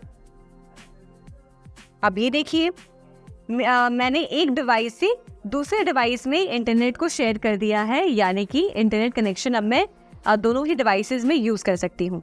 इस तरीके से आप कोई भी ऐसे सिचुएशन में जहाँ पे आपका कोई फ्रेंड या फैमिली मेम्बर इंटरनेट को एक्सेस नहीं कर पा रहा है या उनका इंटरनेट कनेक्शन सही से नहीं चल रहा है, उस समय में आप इस फीचर को बिल्कुल इस्तेमाल कर सकते हैं। और एक और इंटरेस्टिंग बात ये है कि इस फीचर को यूज़ करने के लिए जो आजकल के जो लेटेस्ट स्मार्टफोन्स हैं उसमें QR कोड भी आता है, जिसके ज़रिए आप वाईफाई को कनेक्ट कर सकते हैं। जैसे कि आप यहाँ देख पा रहे हैं शेयर QR कोड का ऑप्शन है। हम अगर इस पर क्लिक करते हैं तो यहाँ पे लिखा है to share scan the QR code above. अब इससे पासवर्ड ना एंटर करके मैं स्कैन करके भी अपने फ़ोन को हॉटस्पॉट से कनेक्ट कर सकती हूँ, जिसके लिए मुझे कुछ नहीं करना होगा, बस अपने फ़ोन के वाईफाई में जाकर इस QR कोड को स्कैन करना होगा। तो ये इतना आसान है मोबाइल हॉटस्पॉट आपके फ़ोन में यूज़ करना और किसी भी दूसरे डिवाइस के साथ शेयर करना। अब जैसे समझिए ऐसे कोई सिचुएशन में जहाँ पर मेरे फ़ोन में इंटरनेट है पर मैं चाहती हूँ कि वो मैं लैपटॉप में भी यूज़ कर पाऊँ, और मेरे लैपटॉप में अगर इंटरनेट कनेक्शन नहीं है और वाईफाई अवेलेबल नहीं है, तो मैं यही मोबाइल हॉटस्पॉट अपने कंप्यूटर के साथ, अपने लैपटॉप के साथ या कोई और डिवाइस के साथ, टैबलेट के साथ शेयर कर सकती हूँ।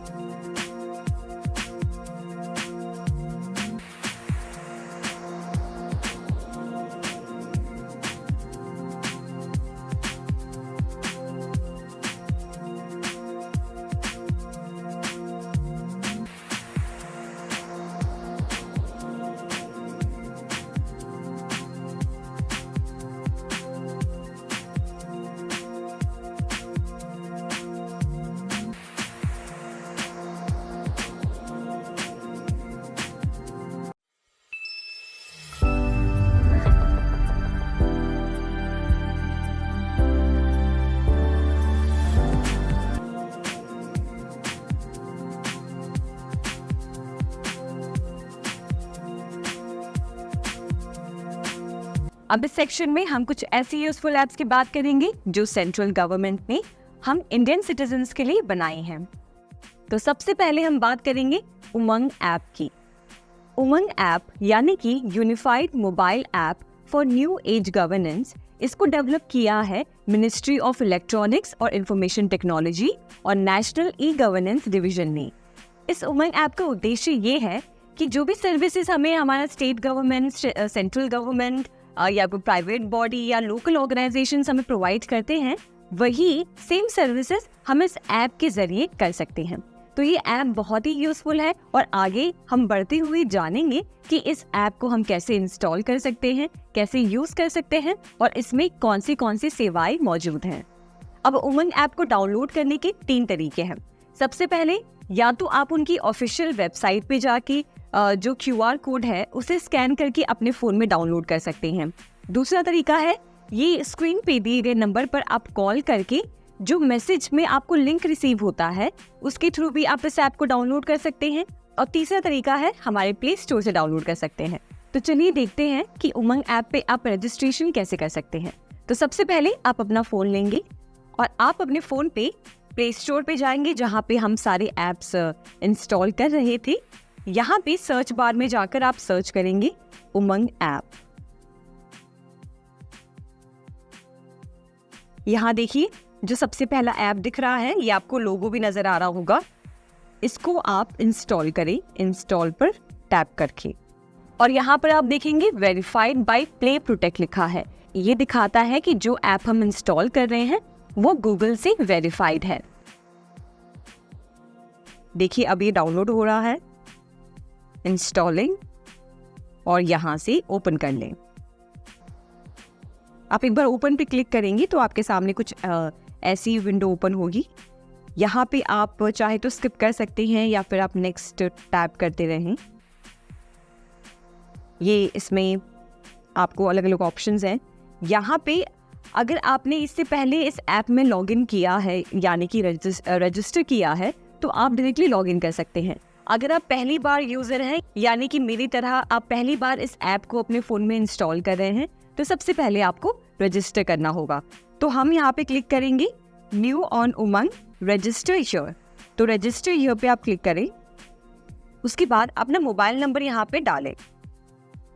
उसके बाद I agree to the terms and conditions of the licence agreement, इस पे आप क्लिक करें और राइट क्लिक करें और रजिस्टर पे टैप करें। अब मैंने उमंग ऐप में रजिस्ट्रेशन कर लिया है, अब बारी है लॉगिन करने की। तो मैं यहाँ पे मोबाइल नंबर फीड करूँगी। अगर आपको आपका एम पिन याद है तो आप एम पिन से लॉगिन कर सकते हैं, या तो फिर आप OTP से भी लॉगिन कर सकते हैं। तो मैं यहाँ पे लॉगिन विथ OTP पर क्लिक करूँगी। OTP जनरली क्या है? वन टाइम पासवर्ड, यानी कि जब आप OTP से लॉगिन करते हैं तो आपके फ़ोन पर टेक्स्ट मैसेज में एक कोड रिसीव होता है। वो कोड जब आप यहाँ पे डालेंगे तो आपका लॉगिन हो जाएगा। एक बार आपने अपना मोबाइल नंबर डाल लिया है, उसके बाद आप क्लिक करें सेंड OTP पे, यहाँ पे अलाउ कर दें और उसके बाद आपके मोबाइल नंबर पे जो OTP आया है वो आपको यहाँ पे एंटर करना है। एक बार आप ये कोड एंटर कर लें, उसके बाद वेरीफाई पे टैप करें और यहाँ पे देखिए लॉगिन सक्सेसफुल बता रहा है। अब यहाँ से आप चाहें तो अपना नया एम पिन जनरेट कर सकते हैं। मैं यहाँ पे एक 6 डिजिट का एम पिन यहाँ पे जनरेट कर रही हूँ, तो आप भी इस तरीके से कर सकते हैं।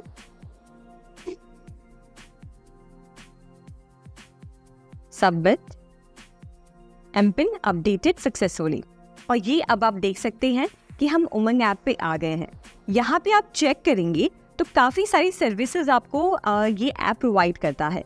जैसे अगर आप ऑल सर्विसेज पे क्लिक करेंगे इस वाले बटन पे, तो यहाँ पे देखिए आजीविका, एप्पल सरकार, आभा, academic bank of credits, agriculture department, ये सब अलग अलग जो सर्विसेज ये ऐप आपको प्रोवाइड करता है वो यहाँ पे मेंशन्ड है।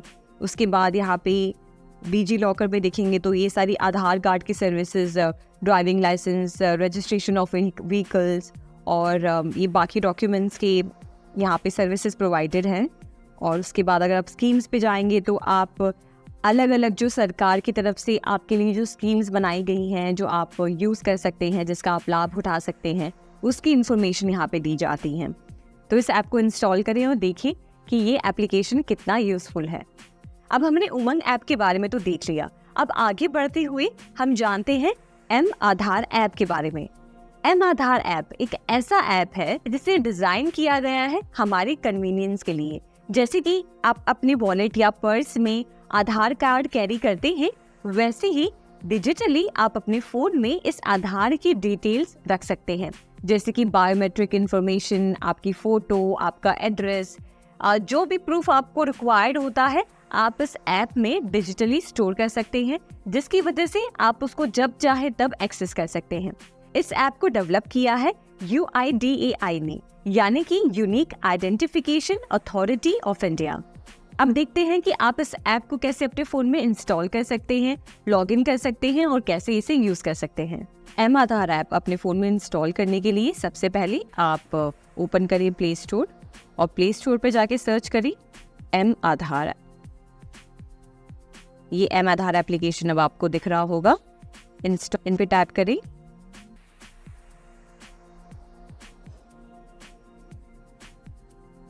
और जैसे ही एप्लीकेशन आपके फ़ोन में इंस्टॉल हो जाएगा, आप ओपन पे टैप करके इस एप्लीकेशन को ओपन कर सकते हैं। उसके बाद आप सारे परमिशंस को अलाउ कर दें और उसके बाद आप इसे स्किप कर सकते हैं। कंसेंट को आप कंफर्म कर दें और अब एप्लीकेशन आपके फ़ोन में यूज़ करने के लिए रेडी है। आपको सबसे पहले जाके अपना मोबाइल नंबर एंटर करना होगा, तो अपना मोबाइल नंबर एंटर करें। उसके बाद आपके फ़ोन पर एक OTP रिसीव होगा, आपको वो OTP यहाँ पे डालना है। जैसे ही आप OTP सबमिट करते हैं, ये एप्लीकेशन आपके फ़ोन में अब ओपन हो जाएगा। तो सबसे पहले आपको जाके अपना आधार कार्ड यहाँ पे रजिस्टर कराना होगा। आप देखिए यहाँ पे रजिस्टर माय आधार पे आप क्लिक करेंगे तो यहाँ पे आपको कहा जाएगा कि आप एक 4 डिजिट पासवर्ड सेट करें। तो 4 डिजिट पासवर्ड आप यहाँ पे डालें। उसके बाद आप पासवर्ड को कंफर्म करें और जैसे ही आप पासवर्ड कंफर्म करते हैं यहाँ पे देखिए आधार नंबर एंटर करना है आपको। यहाँ पर जो सिक्योरिटी कैप्चा है वो यहाँ पे आपको एंटर करना है और उसके बाद एक OTP आपको रिक्वेस्ट करनी है जो आप यहाँ पे डालेंगे। तो इस तरीके से आप अपने आधार कार्ड को इस एप्लीकेशन के थ्रू वेरीफाई कर पाएंगे और फिर जैसे ही आप ये स्टेप फॉलो करेंगे वैसे ही आप आधार कार्ड से रिलेटेड सारे सर्विसेज यूज़ कर सकते हैं। अब तक हमने देखा उमंग ऐप के बारे में, हमने देखा एम आधार के बारे में। अब हम देखते हैं डिजी लॉकर ऐप के बारे में। डिजी लॉकर ऐप शायद आप यूज़ भी करते होंगे। ये एक ऐसा एप्लीकेशन है जहाँ पर आप सारे अपने डॉक्यूमेंट्स स्टोर कर सकते हैं, वो भी बहुत ही सिक्योर तरीके से। यानी कि अगर हम बात करें आपके आधार कार्ड की, पैन कार्ड की, वोटर ID की, या फिर पासपोर्ट की, या फिर ड्राइविंग लाइसेंस, आपके मार्कशीट्स, आपके बर्थ सर्टिफिकेट्स, सब कुछ आप डिजी लॉकर ऐप में सेव कर सकते हैं, स्टोर कर सकते हैं। अब एक बात समझिए कि आप सोच रहे होंगे कि फिर डिजी लॉकर ऐप इस्तेमाल करने का क्या मतलब है, हम कोई और एप्लीकेशन भी यूज़ कर सकते हैं, हम सिर्फ डिजी लॉकर ऐप ही क्यों यूज़ करें? तो डिजी लॉकर ऐप की ये खासियत है कि ये सरकार से अप्रूव्ड है। यानी कि ये ऐप को इस तरीके से बनाया है कि आप इसमें जो भी डॉक्यूमेंट्स स्टोर करते हैं वो कोई भी मिसयूज नहीं कर सकता, और प्लस वो एप्लीकेशन में जो भी डॉक्यूमेंट्स स्टोर होते हैं वो बहुत ही सेफ और सिक्योर्ड होते हैं। वहीं बात करें कोई और एप्लीकेशन की, मान लीजिए अगर आपने कोई रैंडम एप्लीकेशन पे अपने सारी ये सब डॉक्यूमेंट्स स्टोर कर रखे हैं, तो इस चीज़ का कोई प्रूफ नहीं है कि आपके उस डॉक्यूमेंट्स का कोई मिसयूज़ ना कर पाए। हो सकता है कि उस ऐप के थ्रू कुछ डॉक्यूमेंट्स आपके मिसयूज़ हो जाए या फिर आपके इम्पॉर्टेंट डिटेल्स कहीं शेयर हो जाए। तो अगर आप चाहते हैं कि आप अपने सारे डॉक्यूमेंट्स एक ऐसी जगह स्टोर करें जहां वो एकदम सेफ और सिक्योर हो और आपको कोई टेंशन लेने की ज़रूरत ना हो, तो वहाँ पे ये डिजी लॉकर ऐप सबसे बेस्ट ऑप्शन है। और इसकी एक और खासियत है कि आपको अपने वॉलेट या पर्स में हमेशा अपने इन सारे डॉक्यूमेंट्स को हर जगह कैरी करने की ज़रूरत नहीं है। समझिए आपको किसी को ड्राइविंग लाइसेंस दिखाना है या फिर आपका बर्थ सर्टिफिकेट या फिर वोटर ID कुछ भी, तो आपको बार बार अपने वॉलेट निकालने की ज़रूरत नहीं है, वॉलेट में से इन डॉक्यूमेंट्स को निकालने की ज़रूरत नहीं है। आप बस डिजी लॉकर ऐप में जाके लॉगिन कर सकते हैं और आपके सामने ये सारे डॉक्यूमेंट्स प्रेजेंट हो जाएंगे। तो ये एक बहुत ही सेफ और सिक्योर ऑप्शन है आपके सारे डॉक्यूमेंट्स को एक जगह डिजिटली फोन में स्टोर करने का।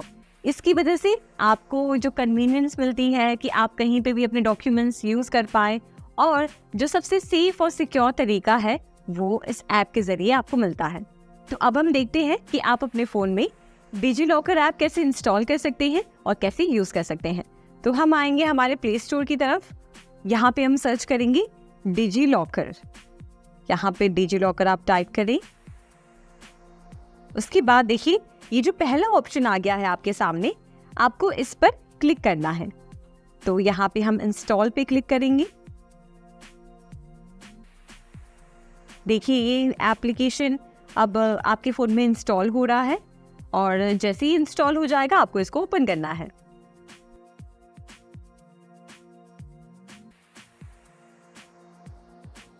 और देखिए ये एप्लीकेशन अब आपके फ़ोन में इंस्टॉल हो गई है। जैसे ही आप उस पर क्लिक करेंगे ये एप्लीकेशन ओपन हो जाएगा और यहाँ से अब आपको अपना प्रेफर्ड लैंग्वेज सिलेक्ट करना है। अगर आप इंग्लिश में इस ऐप को यूज़ करना चाहते हैं तो इंग्लिश पे सिलेक्ट करिए, अगर आप हिंदी में यूज़ करना चाहते हैं तो आप हिंदी सिलेक्ट करिए। हम अगर सिलेक्ट करें हिंदी, तो हिंदी पे सिलेक्ट करके हम हिंदी में जारी रखें पर क्लिक करेंगे। उसके बाद आप चाहें तो यहाँ से स्किप कर सकते हैं ये सारे इन्फॉर्मेशन, या फिर आप आगे बढ़े पे क्लिक कर सकते हैं। आगे बढ़ें और चलो शुरू करें, यानी कि अब आप इस पर क्लिक करके इस एप्लीकेशन को यूज़ कर पाएंगे। तो हम चलो शुरू करें पे टैप करेंगे और ये देखिए आपके सामने अब डिजी लॉकर ऐप ओपन हो गया है। यहाँ पर आप देखेंगे तो काफ़ी सारी इन्फॉर्मेशन आपको यहाँ पे दिख रही होगी। सबसे पहले देखिए नीचे यहाँ पे लिखा है दस्तावेज जिनकी आपको आवश्यकता हो सकती है। यानी कि आपका Aadhaar card, PAN record, Covid vaccine certificate, class marksheet और 12वीं कक्षा की certificate, driving licence, ration card, फिर यहाँ पे देखिए वाहनों का पंजीकरण, फिर आय प्रमाण पत्र, और यहाँ पे आप देखेंगे तो बाकी श्रेणियाँ भी यहाँ पे मौजूद हैं, जैसे केंद्र सरकार, उद्योग एवं प्राइवेट सेक्टर, शिक्षा, और ये मतलब ये जो सेक्टर्स की डिटेल्स है वो भी आपको यहाँ पे मिलेंगी। तो आप यहाँ पे समझिए, आप अपना आधार कार्ड इसमें जो है रजिस्टर करना चाहते हैं, स्टोर करना चाहते हैं, तो आप आधार कार्ड पे क्लिक कर सकते हैं। और उसके बाद देखिए यहाँ पे लिखा हुआ आ रहा है भारतीय विशिष्ट पहचान प्राधिकरण, इस पे आप शुरू करें और फिर इस पे आप या तो अकाउंट बना सकते हैं या तो साइन इन कर सकते हैं। तो अगर आप ये एप्लीकेशन पहली बार यूज़ कर रहे हैं तो आप अकाउंट बनाए पर क्लिक करेंगे, और अगर आप पहले से इस एप्लीकेशन को यूज़ कर रहे थे तो आप साइन इन पे क्लिक करेंगे। हम पहली बार ये एप्लीकेशन को यूज़ कर रहे हैं तो हम क्लिक करेंगे अकाउंट बनाएं। तो आसान और सुरक्षित है खाता बनाना। यहाँ पे आपको अपनी सारी डिटेल एंटर करनी होगी, यानी कि आपको आपका पूरा नाम और जन्म की तारीख, दिनांक, महीना, वर्ष, उसके बाद पुरुष, महिला या अन्य कैटेगरी में सिलेक्ट करें, उसके बाद मोबाइल नंबर एंटर करें, ईमेल आईडी आपकी एंटर करें और 6 अंकों का सुरक्षा पिन सेट करें। यानी कि आप ये एप्लीकेशन पहली बार यूज़ कर रहे हैं, ये अकाउंट पहली बार बना रहे हैं, तो आपको एक पिन यानी कि पासवर्ड यहाँ पे सेट करना होगा, जिससे कि जब भी आप इस एप्लीकेशन को ओपन करेंगे तो आप वो पासवर्ड एंटर करके इस एप्लीकेशन को यूज़ कर सकें। तो मैं पहले ये सारी डिटेल्स एंटर कर लेती हूँ और उसके बाद हम शुरू करते हैं इस ऐप के साथ।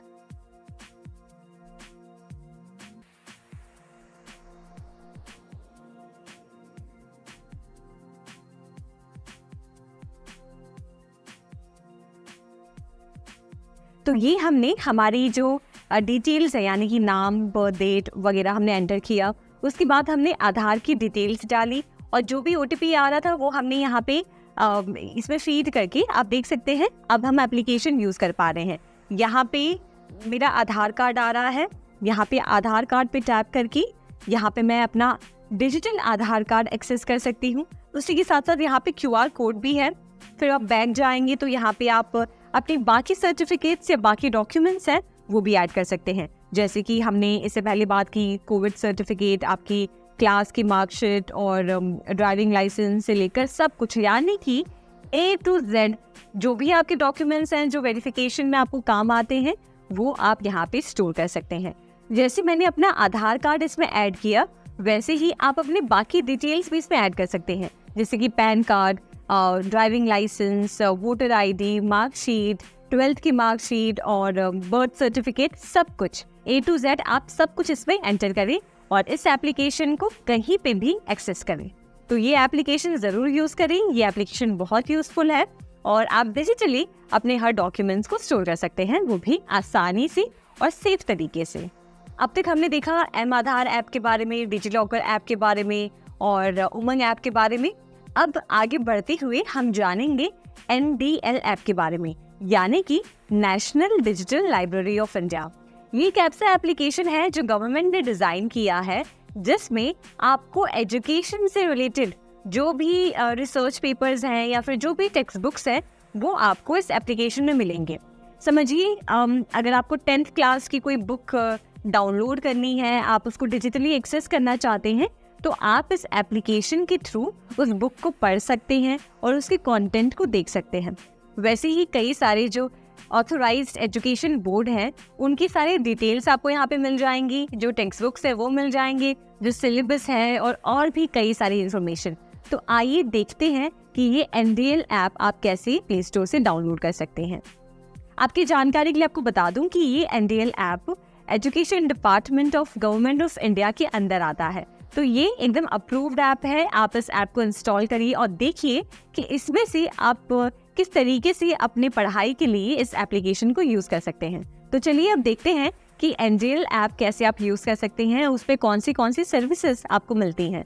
तो अभी मैं आपको एप्लीकेशन ये फ़ोन में डाउनलोड करके नहीं बता रही हूँ, अभी मैं आपको वेब ब्राउज़र पे बता रही हूँ कि कैसे आप इस सर्विस को ओपन कर सकते हैं अपने वेब ब्राउज़र में।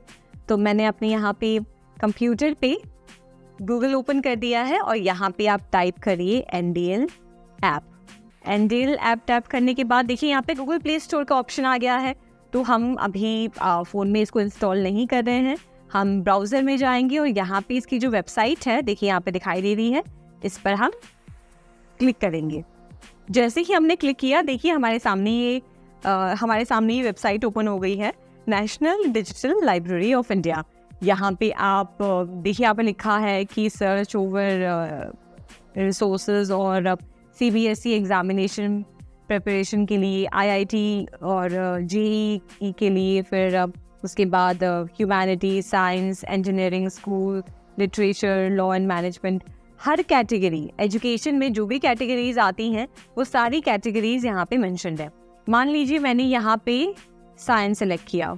साइंस सेलेक्ट करने के बाद देखिए यहाँ पे ऑप्शन आ रहा है common subjects, agriculture, atmospheric science, biology, chemistry, computer science, environmental studies, mathematics, nano technology, वो ऑप्शंस हैं यहाँ पे। फिर आप लिटरेचर में जाएंगे तो यहाँ पे Sanskrit, Hindi literature, English literature, Urdu, ये सारे ऑप्शंस हैं।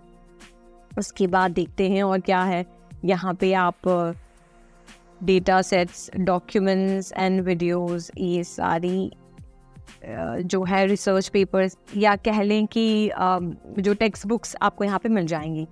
तो मानिए मैं चाह रही हूँ सीबीएसई की तैयारी करना, तो मैंने यहाँ पे क्लिक किया। यहाँ से मुझे मेरा जो क्लास लेवल है वो सिलेक्ट करना है। तो मानिए हम 10th की कर रहे हैं, तो हम यहाँ से 10th सिलेक्ट करेंगे और उसके बाद जो भी गवर्नमेंट बॉडीज़ हैं जो 10th कंडक्ट करती हैं, 10th की बोर्ड एग्ज़ाम, वो यहाँ पे आपको दिख रही हैं। तो इसमें से आपको अपनी गवर्नमेंट बॉडी जो है वो सिलेक्ट करनी है। तो मान लीजिए मैंने एनसीईआरटी सिलेक्ट कर लिया और एनसीईआरटी पे टैप करने के बाद आपको देखिए यहाँ पे इसमें से जो भी क्लास 1, क्लास 2, 3, 4, 5, 6 से लेकर सारे यहाँ पे टेक्स्ट बुक्स अवेलेबल है। अब मैंने यहाँ पे क्लास 10 सिलेक्ट कर लिया।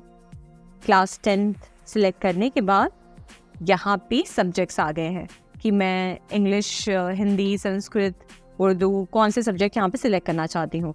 तो मान लीजिए मुझे यहाँ पे करना है साइंस। मैंने साइंस पे टैप किया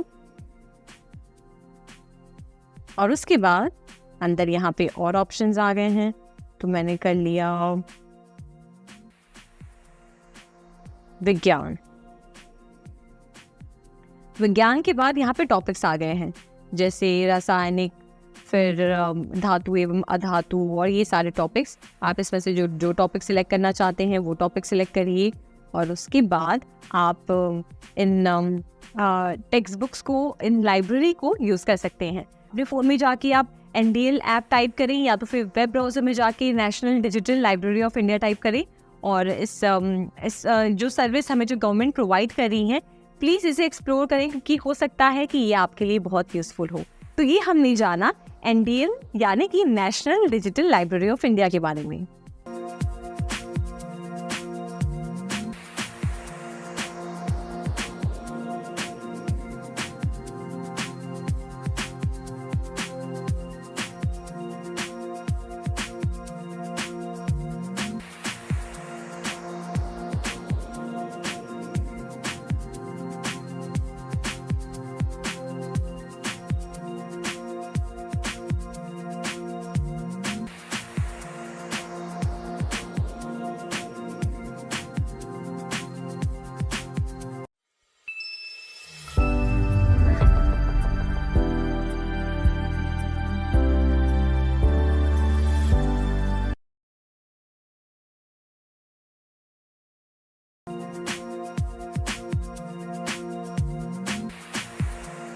अब तक हमने बात की उमंग ऐप की और भी ऐसे एप्लीकेशंस जो आपके लिए बहुत ज़्यादा यूज़फुल होंगे अपने डॉक्यूमेंट्स स्टोर करने के लिए और गवर्नमेंट के द्वारा जो और सर्विसेज प्रोवाइड की जा रही हैं उसको एक्सेस करने के लिए। अब हम बात करते हैं कुछ और पॉपुलर ऐप्स की, यानी कि व्हाट्सएप। मुझे ज़रूर पता है कि आप व्हाट्सएप यूज़ कर रहे होंगे और अगर बाय चांस अगर आप व्हाट्सएप यूज़ नहीं कर रहे हैं तो चलिए व्हाट्सएप के बारे में कुछ थोड़ा बहुत जानते हैं। व्हाट्सएप एक ऐसा एप्लीकेशन है जिसके ज़रिए सिंपली आप अपने कॉन्टैक्ट्स में से किसी को भी कॉल कर सकते हैं, मैसेज कर सकते हैं और वीडियो कॉल कर सकते हैं, फाइल्स भेज सकते हैं और भी बहुत कुछ कर सकते हैं। तो व्हाट्सएप आपको अपने प्ले स्टोर में जाके इंस्टॉल करना होता है और उसमें साइन अप करके आप व्हाट्सएप यूज़ कर सकते हैं। तो चलिए अब देखते हैं कि प्ले स्टोर पे जाके आप व्हाट्सएप कैसे इंस्टॉल कर सकते हैं। तो हम प्ले स्टोर पर जाके व्हाट्सएप टाइप करेंगे। व्हाट्सएप सर्च करने पे देखिए व्हाट्सएप मैसेंजर आपके सामने आ गया है ऑप्शन। आपको यहाँ से इसे क्लिक करके इंस्टॉल करना है। यहाँ पर हमने क्लिक किया और देखिए ये इंस्टॉल हो रहा है।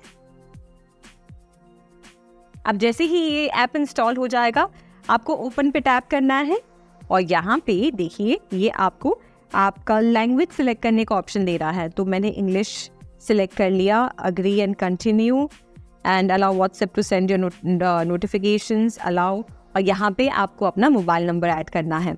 तो यहाँ पे मैंने कंट्री कोड ऐड कर दिया और उसके बाद हम मोबाइल नंबर ऐड करेंगे।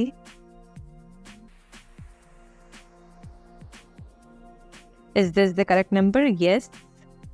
उसके बाद आपके मोबाइल नंबर पे एक 6 डिजिट का OTP कोड आएगा, वो आपको यहाँ पे एंटर करना है।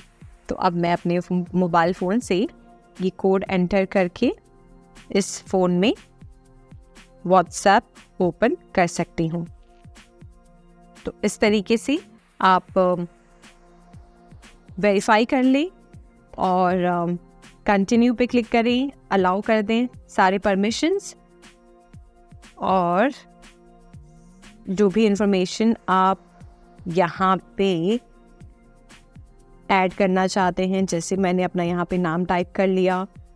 तो इस तरीके से आपके फ़ोन में जो भी कॉन्टैक्ट सेव है वो आपको यहाँ पे व्हाट्सएप में नज़र आएंगे और अब आप किसी को भी मैसेज कर सकते हैं और कॉल कर सकते हैं, वीडियो कॉल कर सकते हैं बहुत ही आसान तरीके से।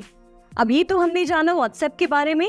अब आगे जानते हैं आपके फ़ोन में जो फाइल मैनेजर होता है उसका क्या यूज़ है, क्या पर्पस है। तो अगर आप बात करें आपके फ़ोन में जो भी फ़ोटोज़, वीडियोज़, इमेजेस, डॉक्यूमेंट्स या जो भी फाइल स्टोर्ड हैं, आपको एक जगह पर देखना है, आपको एक जगह पर एक्सेस करना है, जैसे कि आप कंप्यूटर में करते हैं, है ना। अपने ड्राइव में जाकर देखते हैं कि आपके कंप्यूटर पे कौन सा डेटा स्टोर्ड है, वैसे ही आप फ़ोन में फाइल मैनेजर में जाके अपने फ़ोन में जो भी इमेजेस हैं, वीडियोज़ हैं, audio, documents, music files, recordings, सब कुछ एक जगह पे देख सकते हैं। तो आइए बढ़ते हैं फ़ोन की तरफ और देखते हैं कि फाइल मैनेजर का इंटरफेस कैसा है और कैसे आप इसे यूज़ कर सकते हैं। तो आप अपना फ़ोन ओपन करेंगे और आप सर्च में जाके टाइप कर सकते हैं फाइल मैनेजर। देखिए फाइल मैनेजर टाइप करते ही फाइल मैनेजर हमारे सामने आ गया है। अब हम इस पर क्लिक करेंगे और देखिए मेरे फ़ोन में जो भी इमेजेस हैं, वीडियोस हैं, डॉक्यूमेंट्स हैं, म्यूज़िक और सारा सब कुछ व्हाट्सएप और ये सब कुछ यहाँ पे ये शोकेस कर रहा है। अगर मैं इमेजेस पे क्लिक करती हूँ तो मेरे फ़ोन में देखिए ये जो भी इमेजेस हैं वो दिखा रहा है। उसके बाद इवन आप एल्बम्स में जाकर भी इसे अलग तरीके से देख सकते हैं कि ये सारे जो इमेजेस हैं ये कैमरा से लिए गए हैं, इसलिए कैमरा के एल्बम में हैं ये। उसके बाद आप जाएंगे वीडियोस में, तो आपके फ़ोन में जो भी वीडियोस हैं वो यहाँ पे शोकेस करेगा। अगर आप एल्बम्स में जाएंगे तो ये अलग अलग इसने एल्बम्स बना दी हैं जिसमें पिक्चर्स वाले अलग हैं, DCIM वाले अलग हैं, फाइल शेयर वाले अलग हैं, कैमरा वाले अलग हैं। तो ये आप वीडियोस वाला देख सकते हैं। डॉक्यूमेंट्स, हालांकि मेरे फ़ोन में अभी फ़िलहाल कोई डॉक्यूमेंट्स नहीं है तो इसलिए आपको नज़र नहीं आ रहा, पर अगर आप डॉक्यूमेंट्स क्लिक करेंगे तो उसमें अलग से PDF, वर्ड, एक्सेल, PPT ये अलग से होगा। फिर उसके बाद आप मोर पे क्लिक करेंगे तो यहाँ पे सारे जो भी फोल्डर्स हैं वो आपको नज़र आ जाएंगे। तो ये है पर्पस फाइल मैनेजर का कि आप अपने फ़ोन में जो भी डेटा है चाहे वो किस भी फॉर्म में हो वो आप एक जगह पर देख सकते हैं। अगर आप यहाँ पे क्लिक करेंगे तो यहाँ पे देखिए और भी सेटिंग्स के ऑप्शंस आते हैं जहाँ पे आप फाइल मैनेजर के बारे में यहाँ पे सेटिंग्स में कोई भी चेंजेस करना चाहते हैं तो वो आप कर सकते हैं, या इवन आप यहाँ से ट्रांसफ़र फाइल्स कर सकते हैं, डीप क्लीन कर सकते हैं, जो यानी कि जो अननेसेसरी फाइल्स हैं उसको डिलीट कर सकते हैं, और फेवरेट्स भी ऐड कर सकते हैं, और कुछ फाइल्स को आप प्राइवेट भी बना सकते हैं, यानी कि set your password. Again privacy protection password also works for photo, messages and notes. यानी कि अगर समझिए आप अपने कोई एप्लीकेशन को या मैसेजेस को या फोटोज़ को सिक्योर रखना चाहते हैं तो आप यहाँ से उसके लिए पासवर्ड भी सेट कर सकते हैं। और फिर उसके बाद आप यहाँ पे फाइल वाले सेक्शन पे आएंगे, जो हमारा दूसरा ऑप्शन है। तो यहाँ पे देखिए सारा जो भी डेटा है, चाहे वो आपके एंड्रॉयड सिस्टम का हो, ऑडियो बुक्स हो, DCIM में हो, documents, download, file share, movies, music, notification, pictures, podcast, सब कुछ यहाँ पे शो कर रहा है। तो ये था कि क्या फाइल मैनेजर आपके फ़ोन में क्या काम करता है और कैसे आप इसे यूज़ कर सकते हैं। हो सकता है कि मेरे फ़ोन में जो फाइल मैनेजर ऐप दिख रहा है वो आपके फ़ोन से थोड़ा अलग हो, उसकी जो अरेंजमेंट है आइकन्स की वो अलग हो, पर इन सब का पर्पस, इन सब का काम एक ही होता है कि वो एक जगह पे आपके सारे फाइल्स को शो करता है। तो इस एप्लीकेशन को अपने फ़ोन में देखिएगा और आप समझ जाएंगे कि ये एप्लीकेशन कैसे काम करता है और आप कैसे इसका इस्तेमाल कर सकते हैं।